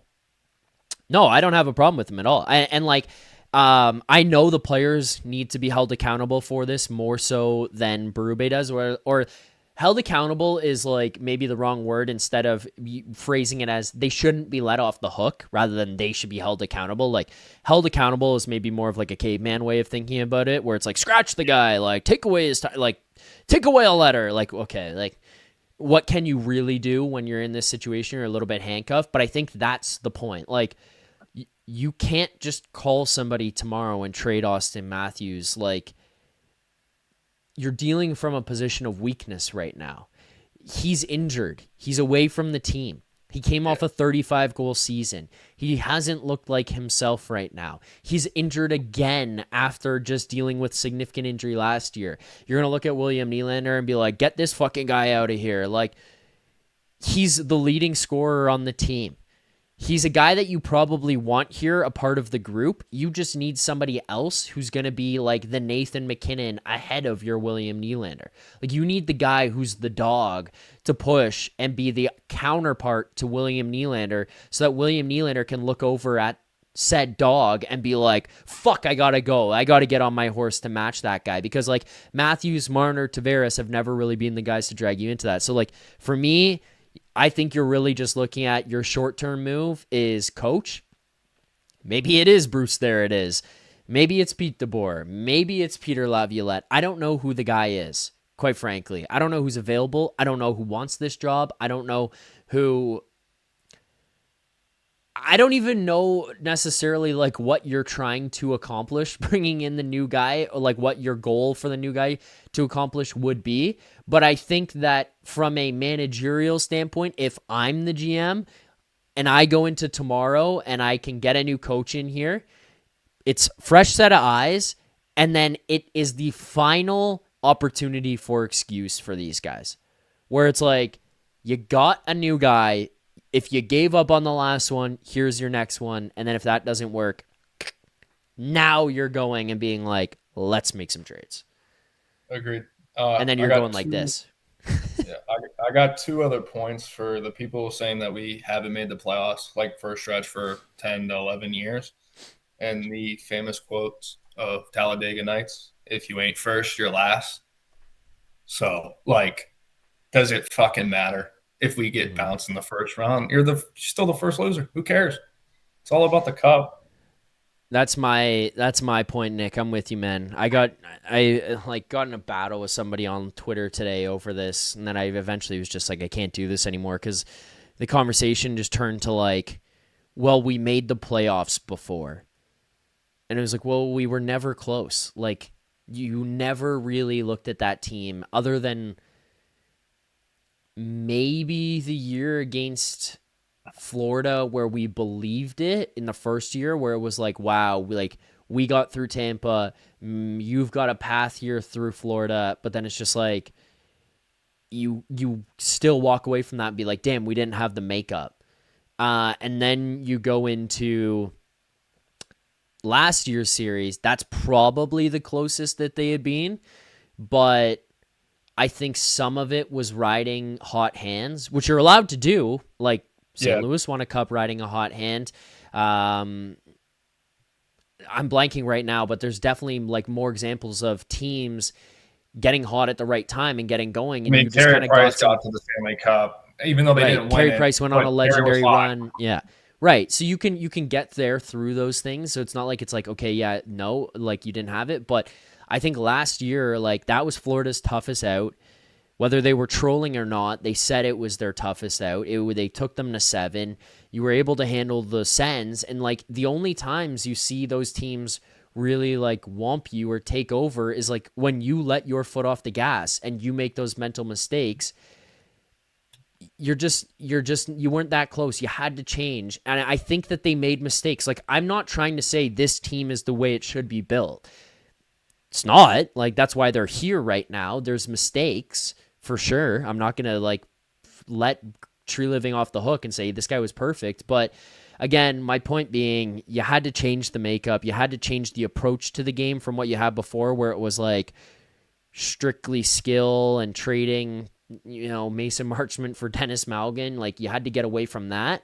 You might have swung too far the other way and just completely missed the boat. Like, I think you went too far one way the first time. Now you've gone too far the other way and you're stuck in no man's land. I don't give a fuck about making the playoffs. In regards to like taking that as a trophy to pin on my wall. I just don't. I mean, it's about winning the Stanley Cup, and you had as much success at the end of the day when it comes to winning the Stanley Cup as the fucking San Jose Sharks did last year. You know, like the San Jose Sharks did not win a Stanley Cup at the end of the year. Neither did you. And I know that that's like a bit of a extremist way of looking at it, an exaggerated way. Like I am well aware of that. But my point being, like, you weren't like the Edmonton Oilers at the end of a year. I think they could walk away from the year and be like, fuck, we were close. Like, we're on the right path. We're doing the right things. We need to tinker small things. The Maple Leafs needed to change shit from like a bigger cultural approach that just they tried, they made mistakes, and they're not there. So, which is going to lead to that last thing, and I'll wrap it up. So did you catch the Tampa and Florida game before the Toronto game? Some of it. Okay, so Tampa and Florida did not have their, let's say, they were missing some of their best players tonight, and their bottom six, there was a bunch of just scrubs that looked like absolute just beauties. Like when Kucherov got that hit, whole swarm. Bennett takes a hit, whole swarm. And the game was much faster paced. I mean, there was 30 shots on both teams, and the score was still 3-1. I mean, there was a lot of – but, I mean, those two teams today with bottom six scrubs from the AHL that are still living at their mom's house look 10 times better than the Toronto Maple Leafs. Unnecessary jab, but okay. It's just extreme. I mean, I don't know that's like extreme, but like I get nervous because Prague's a legend, and going after Prague, I get a little bit anxious about it. So, no, it's funny. You're good. Yeah. So, but like, is there anybody who has value now that they can get rid of before the trade deadline to recruit some other stuff? And that's my last thing. Well, I don't know. Like there's pieces that you have that other teams will call on and look and think that guy would fit here for me. There is. I know Leafs fans hate the guts of Nick Waugh and Dakota Joshua right now, but like, I find it hard to believe nobody else in the NHL would value what those guys can bring, because I personally think that those guys can bring something of value to a team. I think that it's just not being brought out of them right now. So yeah, those are pieces that somebody would go out and try to get. I think a Bobby McMahon is a piece somebody would try to go and get. I know we are bashing the fucking living hell out of the defensive core right now, but like somebody would be interested in Tanev or McCabe, or maybe that's it. But Tanev or McCabe, like maybe one of your goal. Like yes, I think that yes, you could get pieces back. You can get something, and again, like, this is going to be like an overly positive approach to things, but people will pay if there's not demand, if there's a lot, of demand and not a lot of supply for a player that fits that position.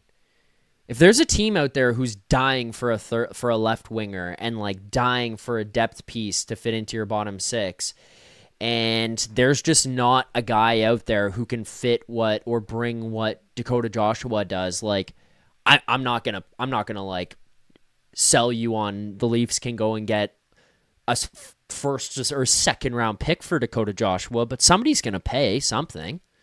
Yeah. Like he's not I'm like a just- 7th round pick dump, you know? Yeah, I'm just concerned because the way the picture and the narrative looks like right now, like if they were able to move Morgan Riley, I don't know who's taking him with that contract. Even if we retain, like I really don't know where Morgan Riley fits on other contending teams as of right now. Because he looks, Well, the contract also buries him too. yeah. And I just don't know, like, I want to get rid of Morgan Riley, but like if it was me, but I don't know who would take him. Columbus, San Jose. But I feel like they would be like, no, we're not taking that. No, Yeah. absolutely not. Yeah. So, but that's about it. I appreciate it, sir. And yeah. praying for the Sixers, man. Nick, I appreciate you. I'm sorry that you had to watch that tonight. Is the game on Tuesday in St. Louis? No, it's in Toronto, Oh. unfortunately. Oh. Well, for me. But Or great for maybe you. for Yeah. maybe fortunately. Anyways, thank you, Nick, for calling in. I appreciate it. Look Thank you. forward to hearing you soon. Sorry you had to see that tonight. Yep. It's all good. Thank you. There you go. There's Nick. I'll take one more, but before I get there, just quickly, more super chats here in the chat as well. I mean, again, this is what I'm seeing in the chat. This is the one that's just driving me up a wall right now. Like, this concept, this approach to things is like, this is a participation trophy kind of approach. I don't know if I can make this fit in here. I don't know. Anyways, this message comes in from L Hacker. This comes in from L Hacker 4407, and he says, making the playoffs is big. Half the teams don't make it. I guess you don't remember when the Leafs didn't make the playoffs for many. I don't know what the end of this message is, but again, like, yeah, I get that making the playoffs is important. I'm not saying it's not. It's just like, you needed to change things. You need to change the approach, the makeup of this group, because as it was previously constructed, it wasn't working. This might be the best thing for them, where it's like, we need to reset and we need to try this again and attack it a very different way. Because if you just like scrounge into the playoffs this year and you make it and you get by, then maybe you just convince yourself that like you're better than you are. Maybe you go into the deadline and move pieces again so that you can add to your team, and it's just like another first or a second round loss, and you sit around looking and being like, we are just okay, like mediocre, average, middle of the pack. I don't think you want to be there. I think you'd rather definitively like know at this point, okay, yeah, we got to retool this thing. Boston last year, tough decision. Brad Marchand, gone. Let's change things up. Get picks. Brandon Carlo, gone. Get a prospect. Get picks. Denver, yeah, you can jump in, man. I doubt that you will, but you can jump in. Let's go to the next caller that we've got here on the line. This one is Ryan. Ryan is waiting to call into the show here tonight. Ryan, how's it going? Good, how about you? I'm okay. I feel better as the therapy session continues on the Leaf Station After Dark, but in general, okay, just okay. Yeah, so I was just going to talk about what passion, you know? What I see as passion is a team that just really wants to play hard. They don't want to lose, and I don't see that with this team. You know, I see certain guys showing passion. I know he hasn't played good, but, you know, Benoit's passion. I see some from Joshua. I think at times Nylander has it. Like, there's certain guys who have it at times, but we haven't put it together. I would say last year it was a little more there, but like I said, even like we let off the gas in Florida game, what was it? 5-7, right? You know, it's like just what these big moments, we don't show the passion. And another thing that's just ticking me off with the Leafs is we keep like, and I know he doesn't score 1 million goals a year, but I don't know why we keep putting Sammy Blais out of the lineup. He hits hard, he plays hard, But then we put Domi in, who's a -10 and hasn't done anything since getting his contract. And it's really annoying how he's making like, was it $3.5 million? And he's not putting up anywhere close to the production he had in his first season in Toronto. What we need to do, I think, is put Blais in the lineup. I would call up William Villeneuve from the Marlies, give him a shot because he's probably better than Myers or Mermis. Mermis shouldn't even be there. He's an AHL defenseman. And then I would put Stetcher in, who can actually puck move. And there's just like, this is all passion for me, right? So yeah, man, keep going. Keep going. I'm good with it's it. like, and it's like True Living, like in the offseason, I think deserves a bit of blame. And it's just like, I understand you had to pay to get Carlo and Lawton, but I just think there was ways around those first round picks. And it's like, for me, Gulbenkian has so much damn passion. I know he's maybe not putting up the points, but it's just that passion, that want to win. And it's like, this team just needs those guys. And it's just, I don't know if we have them. Matthews, like I said, he gets hit, right? It sucks. We want him to stand up for his teammates. When does Matthews ever stand up for his teammates? Cowan got buried in the net. Matthews was right there. He didn't do anything. I've seen so many times people get buried. Willie just skates around and doesn't even care.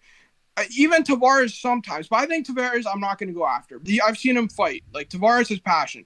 But the top guys don't play hard when it matters, and they don't protect their teammates. And that's what just bothers me. Because you see it on Florida. Their top guys are always protecting each other. You see it on all these other great teams. So it's just, I don't know. It's just, I don't think the current group really works.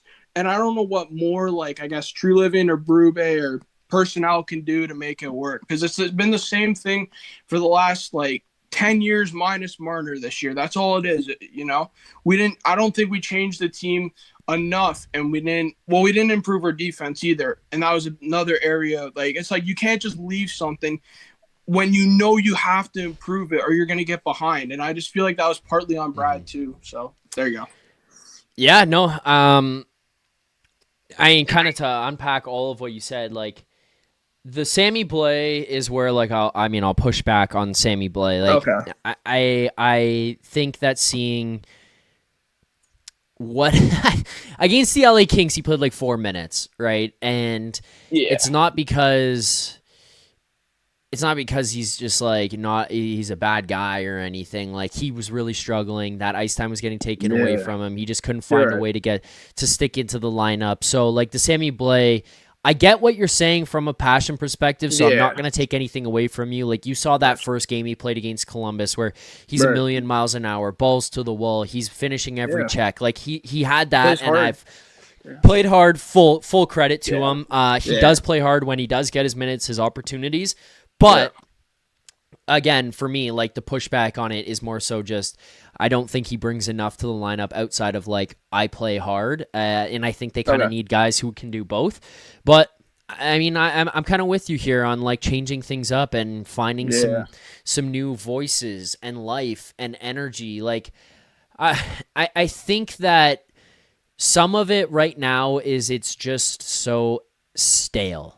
It's so stale. And, I agree with you on the Brad stuff and, like, not getting the guys that you needed and not making those changes. But I agree with you that it's stale. It just feels like there's not enough passion, which is a word we use a lot here in Toronto. But it makes sense. Like, the passion seems to be missing. And I think part of it for Leafs fans right now, part of the frustrating thing, and I don't know, I imagine you agree with me here, is that we experience so much passion as a fan base that when you watch the guys on the ice feel like they are not displaying it, that's when the frustration comes in. And that's, as you just said there, that's when it hurts as a fan to watch and be like, why do I care more than you?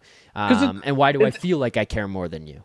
Yeah, because it's like, I don't know, it's like, listen, if they lost in Game 7, but if there was, like, an effort there, I would have understood it. It would have sucked still, but at least if there's an effort, I get it. There's at least an effort. There's a care, And honestly, I'm being honest. I'd bring up some guys from the Marlies. I'd bring up Jacob Quillen. He's got 14 points in 12 games. I would just see what he's got. I would maybe bring up, like, Boria Vallis.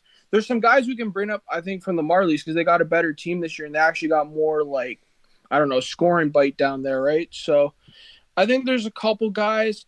I don't know, but like I don't think I'd bring up Pizzetta or Sims, but like those kind of guys who just like they love just to get in there, and it's like those types of guys is what us fans crave. Just like the playing hard, and I maybe you won't put up the most points, but you play hard, you give an effort, you give a crap, and it's like I don't see it outside of like I see it with Tavares, but like Willie and Austin, sometimes I don't see it with them, and it's like it's kind of the same thing. It's like I don't feel like all the time they like use their size to protect their teammates and all that. Willie's what 6'1", 6'2". Same with Austin, he's 6'3". It's like you guys, it's a two-way street. You want to be protected, you have to protect your teammates. It's a two-way street. So I feel like it's a mixture, and I don't know. I mean, I guess that's why I like Blay a lot. But yeah, obviously he doesn't put up the points, but at least he's willing to play hard, and that's where it comes from, right? So yeah. I understand. Ryan. Like I completely get it, man. I completely get it. Anything else here tonight that's sticking out, or anything else you want to get off your chest? Just we got some good prospects coming up. I don't know if you wanted to hear it, but Harry Nancy's laying up the OHL. Got a couple good Russian prospects.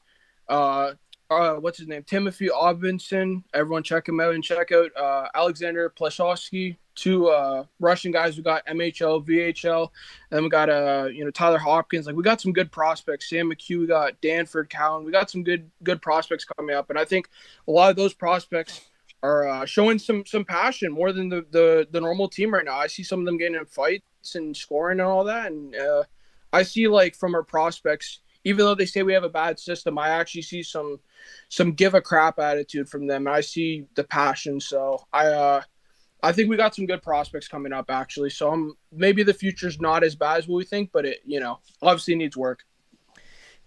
It doesn't seem as bad. I will say that. Like this prospect pool, looking at it, seeing the guys over on dailyfaceoff.com putting out their prospect analysis and stuff, it doesn't seem like the darkest times of all time are around the corner, where you just have nothing and your team is going down, downhill. But I appreciate the prospect update. You're the first person I think who's called in here and given your thoughts on anybody who's not in the AHL or the NHL right now. So Ryan, I appreciate that. Also, one more thing. I wanted to talk about Rasmus Andersson just really quickly. I promise I'm not saying this because he's an okay player. It's the last thing we need. We don't need offensive defensemen. We need defensive defensemen. I get Rasmus Andersson. He's great offensively. I get it. But he doesn't hit.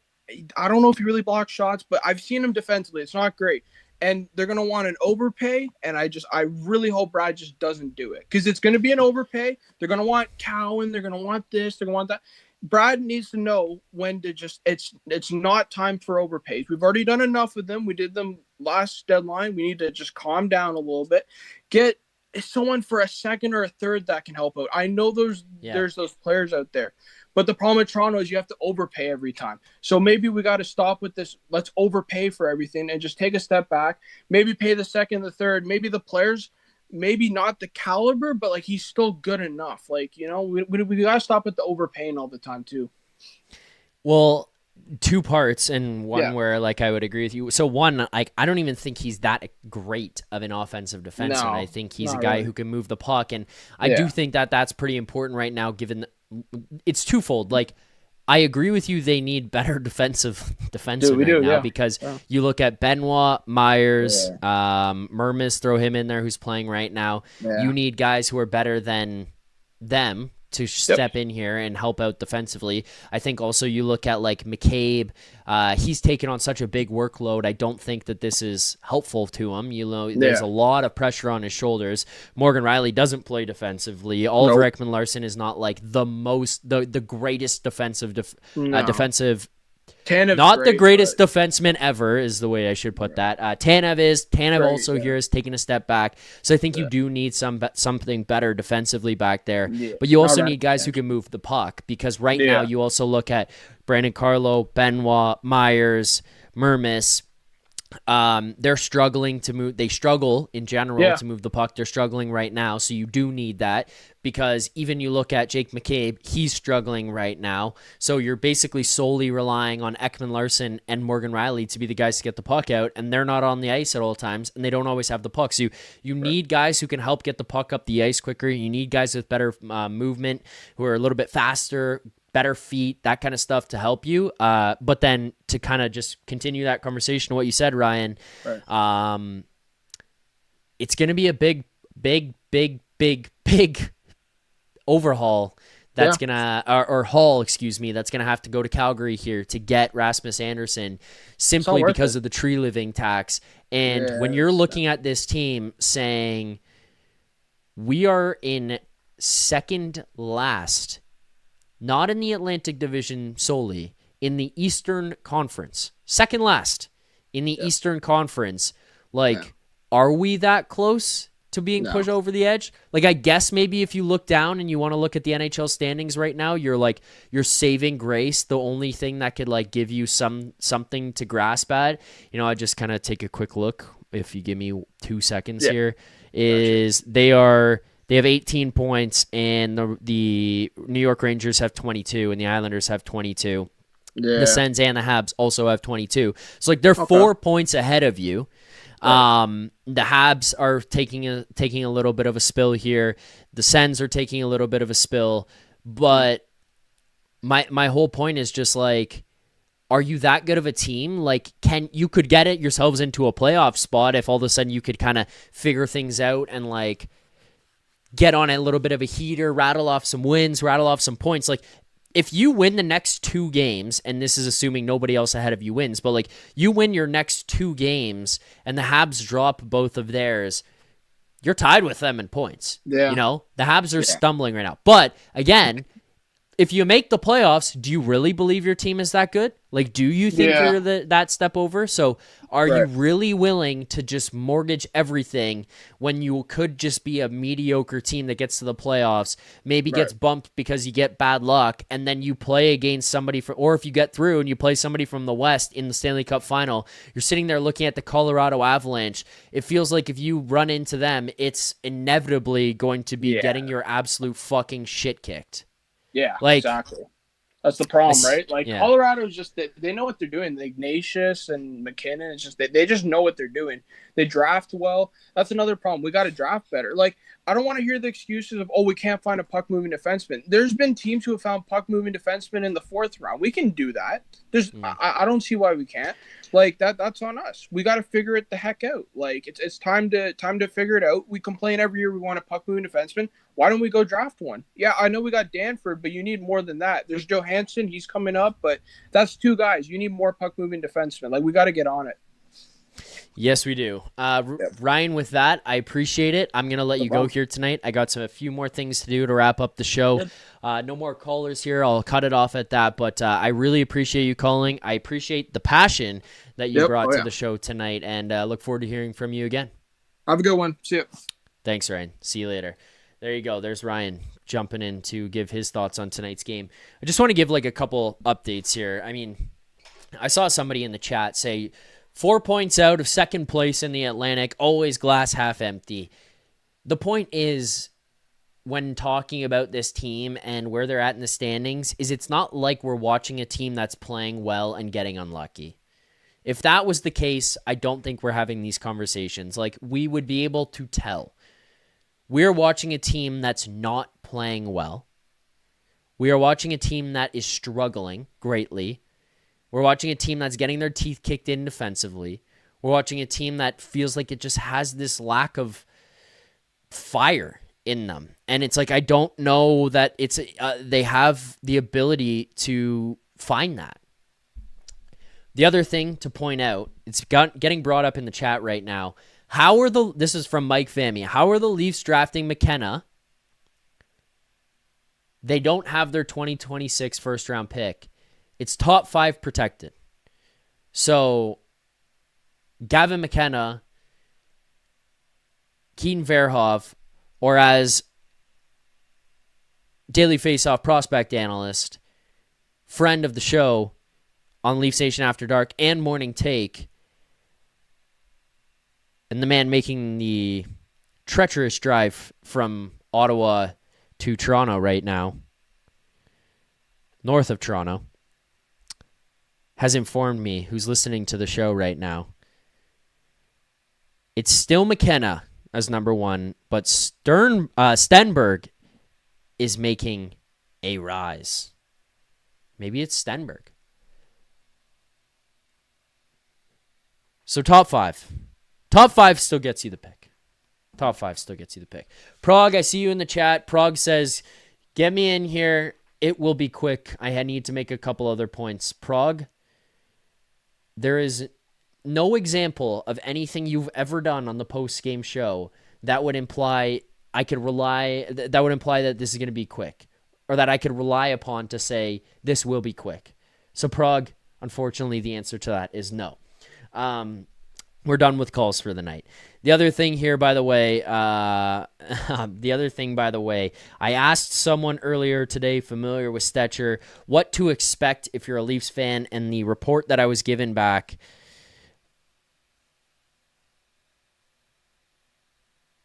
one word is adequate. He'll make good plays, make bad plays, won't do anything spectacular, can eat minutes, and skate well.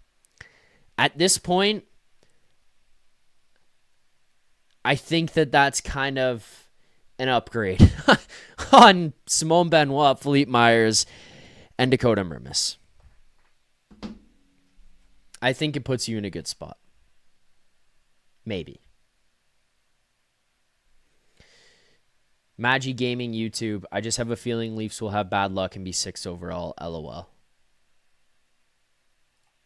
That would be the Leafy thing to do. Super dope hip hop. You can be 0-82 and you still have at best a 25% chance to get McKenna right. I believe so. What is it? 25.5%. Yeah, I knew it was like a little bit more. But anyways, yep, tough sledding right now. Tough sledding across Canada. You know what? Actually, let's go to this. There's some stuff I got to rattle off. But first of all, let's get to our Crave the Stats. Crave the Stats is a presentation of Uber Eats. Uber Eats is enabling fans to maximize their fandom all season long with exclusive game day deals on the app. From game day eats to paper plates and napkins if you're hosting, to all the ingredients you need to make your favorite game day dip. Every time the Leafs are playing at home, you can get these exclusive deals in Toronto only on Uber Eats. Firehouse Subs, Bogo Brisket Hat-Trick, Kibo Sushi, Bogo California Roll, Shelby Shawarma, Bogo Traditional Wrap. Bogo is buy one, get one before, during, and after the game. Uber Eats is assisting every fan's hockey experience all season long. So we've changed up the segment. We're still doing stats, but we've changed up the segment. It's no longer box score breakdown. Crave the Stats, stat of the day. After this loss to the Chicago Blackhawks tonight. I can't believe we're fucking doing this. This is unbelievable. After this loss to the Chicago Blackhawks tonight, the Toronto Maple Leafs are now tied for the 5th best chance at the 1st overall pick. Actually, they are just behind the Vancouver Canucks. Point percentage-wise here, Vancouver and Toronto, 474 percentage. The odds of the number 1 overall pick. Vancouver has an 8.5%. The Toronto Maple Leafs have a 7.5%. They obviously need to be in the top 5 to keep that pick in the first round this year. Anything outside of the top 5, gone. Boston's pick. So, ladies and gentlemen, boys and girls, people of all ages, with that in mind, it's dark times in Toronto. And with dark times comes the 2026 NHL Draft Lottery Simulator.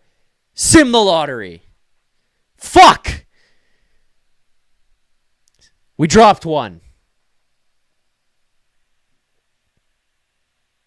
Calgary, 1st. Columbus, up 10. St. Louis, 3rd. Nashville, 4th.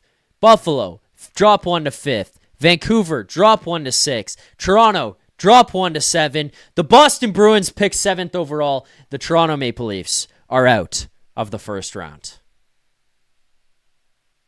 There's your stat of the day. Thank you to our friends at Uber Eats. Fuck. This is dark times. 5 straight losses.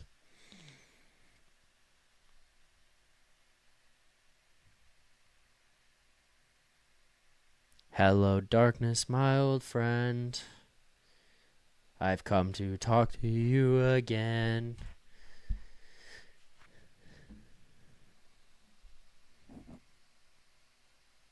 Unreal.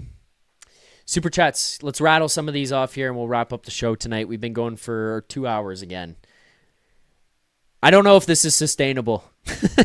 2 hours every time they lose might be a lot. Go to the super chats here. Super chats. Proceeds from our super chat do go to Sick Kids Charity, and we raised a fuck ton of money here tonight as well. We had 126 likes, so I got to do smelling salts one more time. We get to 150 before the show wraps up. I will do more smelling salts, which would be 24 more likes. So let's get here now to the super chats we've got on the show, starting with Michael. Michael, thank you for the super chat. Michael says, Zach, I wore the Leafs is not bad enough to a top 5 pick and not good enough. I worry the Leafs are not bad enough for a top 5 pick and not good enough to get in. Then somehow Boston gets a top 6 pick and draft a superstar. Michael, you and everyone else, brother. Don't hate Tree, however, with his okay record in Calgary. Do you agree is it time to make a change to have a new set of eyes and new GM will decide at coaching? I mean, Brad Treliving is not going to do anything, I don't think, that the Keith Pelly is going to be, opposed to. If something big is happening, I think Keith Pelly is going to have to oversee that. I know that they've tried to separate these layers of management here and tried to distinguish okay, no, you don't have to get my approval on everything that you do. But if they're going to go and make some huge trade for, Rasmus Anderson that involves trading the future, I think that has to be approved.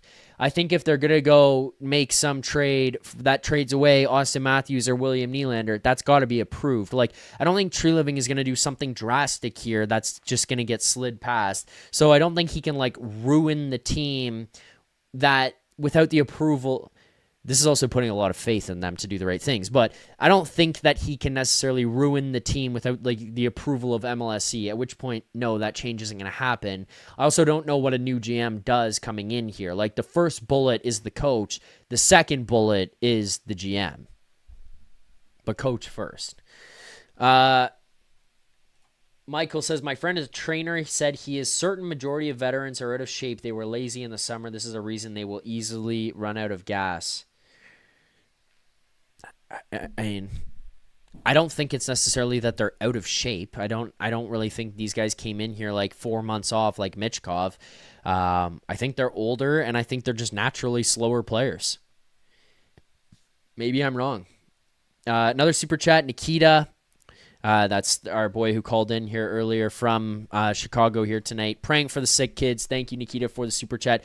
We do have $305 raised on the post-game show tonight. So, again, thank you to everybody who supports the channel, who subscribes here to the channel, who likes the streams, who calls in. We took a bunch of callers here tonight. We've got tons of people in the chat. We still are at 2 hours on the stream. We have over 300 viewers.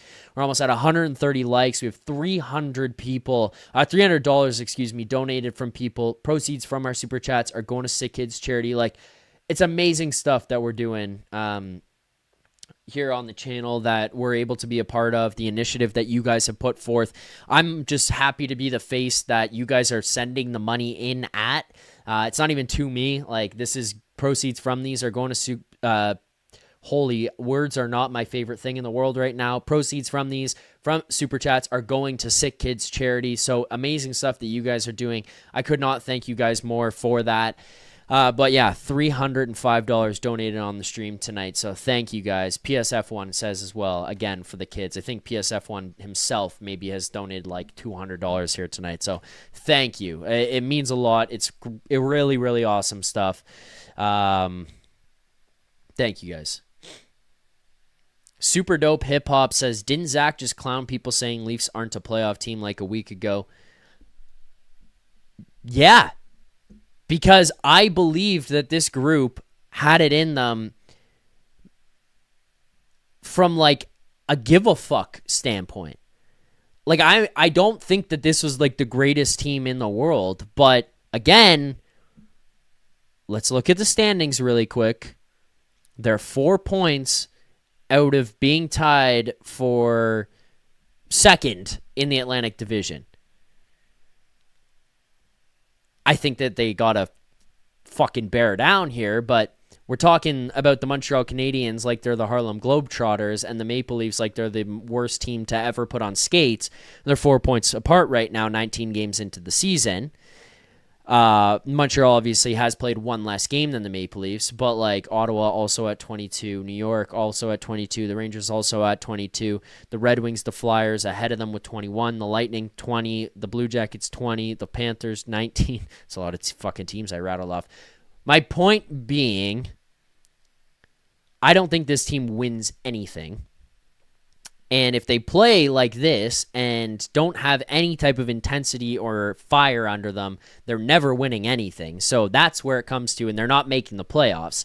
But I think like if they just sat, here's like caveman brain, like ooh, play hard, hit. But like if you just sack up a little bit and like don't give up the worst defensive mistakes in like the history of the sport, you're in a playoff spot right now.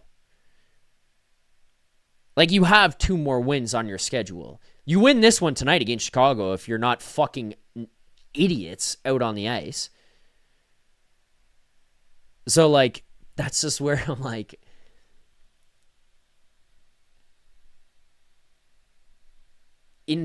technically, like, I just think that they still could be a playoff team. I know that the whole show we've just done for 2 hours is kind of like thrown out the window by me saying that. My point, though, fuck, Prague, you got me saying my point is way too much.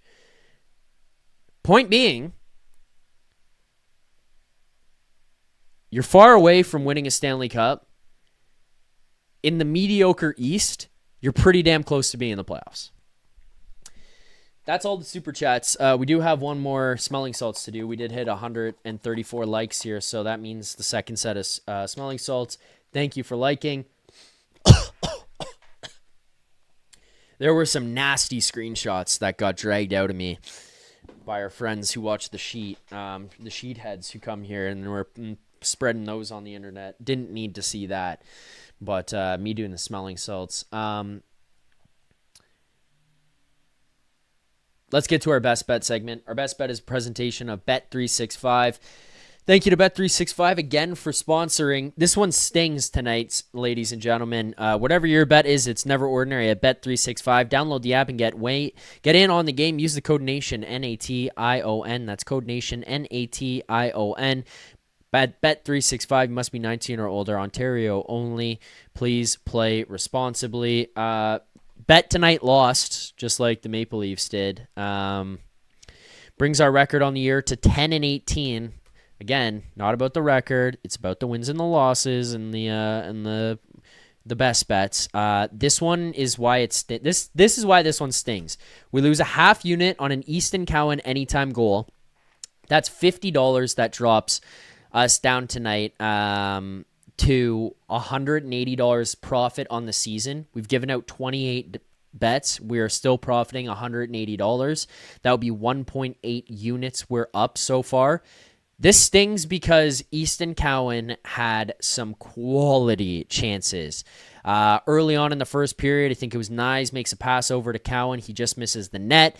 Later on, he gets the breakaway opportunity, misses the net there, loses the puck. He gets the one late in the third period where he tries to outweight Spencer Knight, and Spencer Knight makes a great save. That one could have been a goal for us there. Again, like, he had his chances, and we watched him have those chances, and it just didn't come through. But yeah, like that, the Cowan bet, I stand by that. I know it lost, but I think that's, this is some loser mentality. This is some Maple Leafs mentality right now. That was the right process, but it lost. So we lose $50 on that one, $180 profit. Look, we're back at it on Tuesday. We'll give another best bet then. again, thanks to Bet365, but I think it was the right bet. Just lost. You know, like I would have said, I wouldn't say that if I bet like a Nylander shots or a Nylander goal. Like that's not the right process. Nylander was fucking out to lunch tonight. Question here, thoughts on Wall. I thought Wall looked good tonight. I'm not really going to make any type of judgment about him. He looked fine.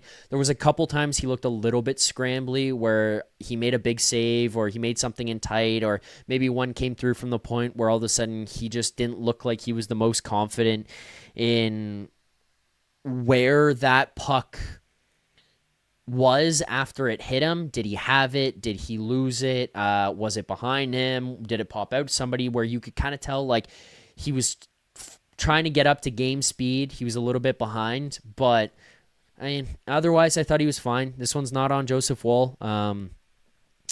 He made some pretty solid saves. You know, you look at the backdoor one on Ryan Green. That one's not his fault early on in the game. You look at the Teravainen one where he walks Morgan Rielly. Sure, he could have stolen that one for you, but it's just a great play by Teravainen, and he's on his own in front of Wall going mano a mano. It's a couple odd man chances Wall has to face, but he finishes this one 3 goals against, 906 save percentage, 32 shots against. Thought he was fine. I'm not going to judge him too much for this. Let's get to our grade of the game and let's finish this thing. So grade of the game for tonight. You guys send your grades of the game in the chat. I want to know how everyone else feels. My grade of the game, highest one I've had, I think, in 4 games and in a loss here tonight for the 5th straight loss. I think I'm giving this one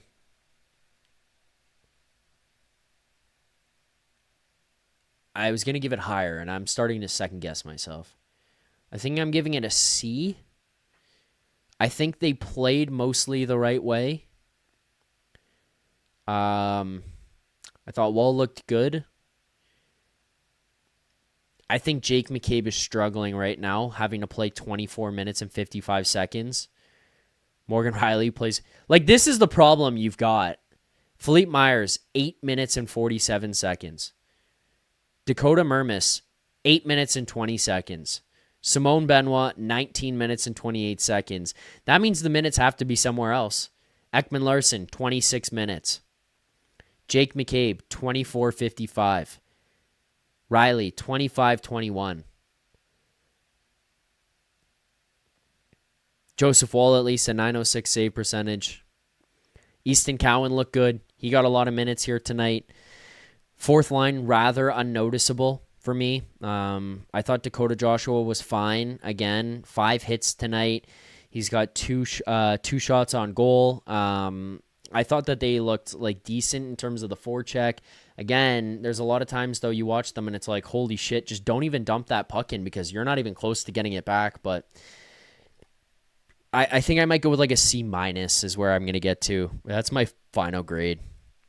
Chat, C-, C, D, B-, F-, C, D+, F-, F-, too many passengers. Yeah, makes sense. That's it for me here on the post-game show. Thank you to all of you who tuned in, who liked, subscribed, commented, chatted, sent super chats, called in, all of it. This is a fun show. It's not a fun season so far.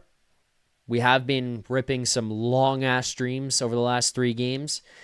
2 hours and 8 minutes here is the official runtime so far on tonight's show. It'll probably continue as I wrap this one up, and it'll be a little bit longer. But thanks, everybody. Leafs lose this one 3-2, fall to 8-9-2 on the season, and yet somehow, some way, they are still only 4 points out of second in the Atlantic Division. Unbelievable. Thanks for watching. The boys for Leafs Winning Take are back Monday at 11 a.m. Eastern. I am back on Tuesday for a game preview and a post-game show. Diener from PT, one last smelling salt. Fine, Diener. Just for you. Just for you. And then I'm going to go play some games with my friends. So to those of you who are watching on a new TV tonight, thank you for watching. Hopefully your new TV is nice, the video is crisp, and the asshole on your screen looks fine in super high def. To those of you who are watching on your cell phones, Hopefully, I'm small enough that it makes it bearable. And to those of you who are driving home from Ottawa right now, I wish you a safe drive. I appreciate your participation in the conversation and texting me updates on prospects and who the Maple Leafs could potentially get in the top 5. Thank you to everyone who's supported the show coast to coast. Another 2 hours here tonight. But Diener from PT, the Smelling Salts, goes out to you. Thank you for liking. Here it is.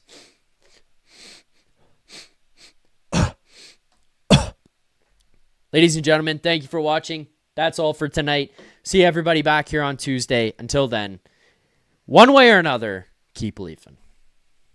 For more content just like this, including game previews, post-game live shows, Leafs Morning Take Monday through Friday with Nick Alberga and Jay Rosehill with special guests, as well as instant reaction videos, make sure to be subscribed here to the Leafs Nation YouTube channel. Turn on notifications so you don't miss anything, and drop a like.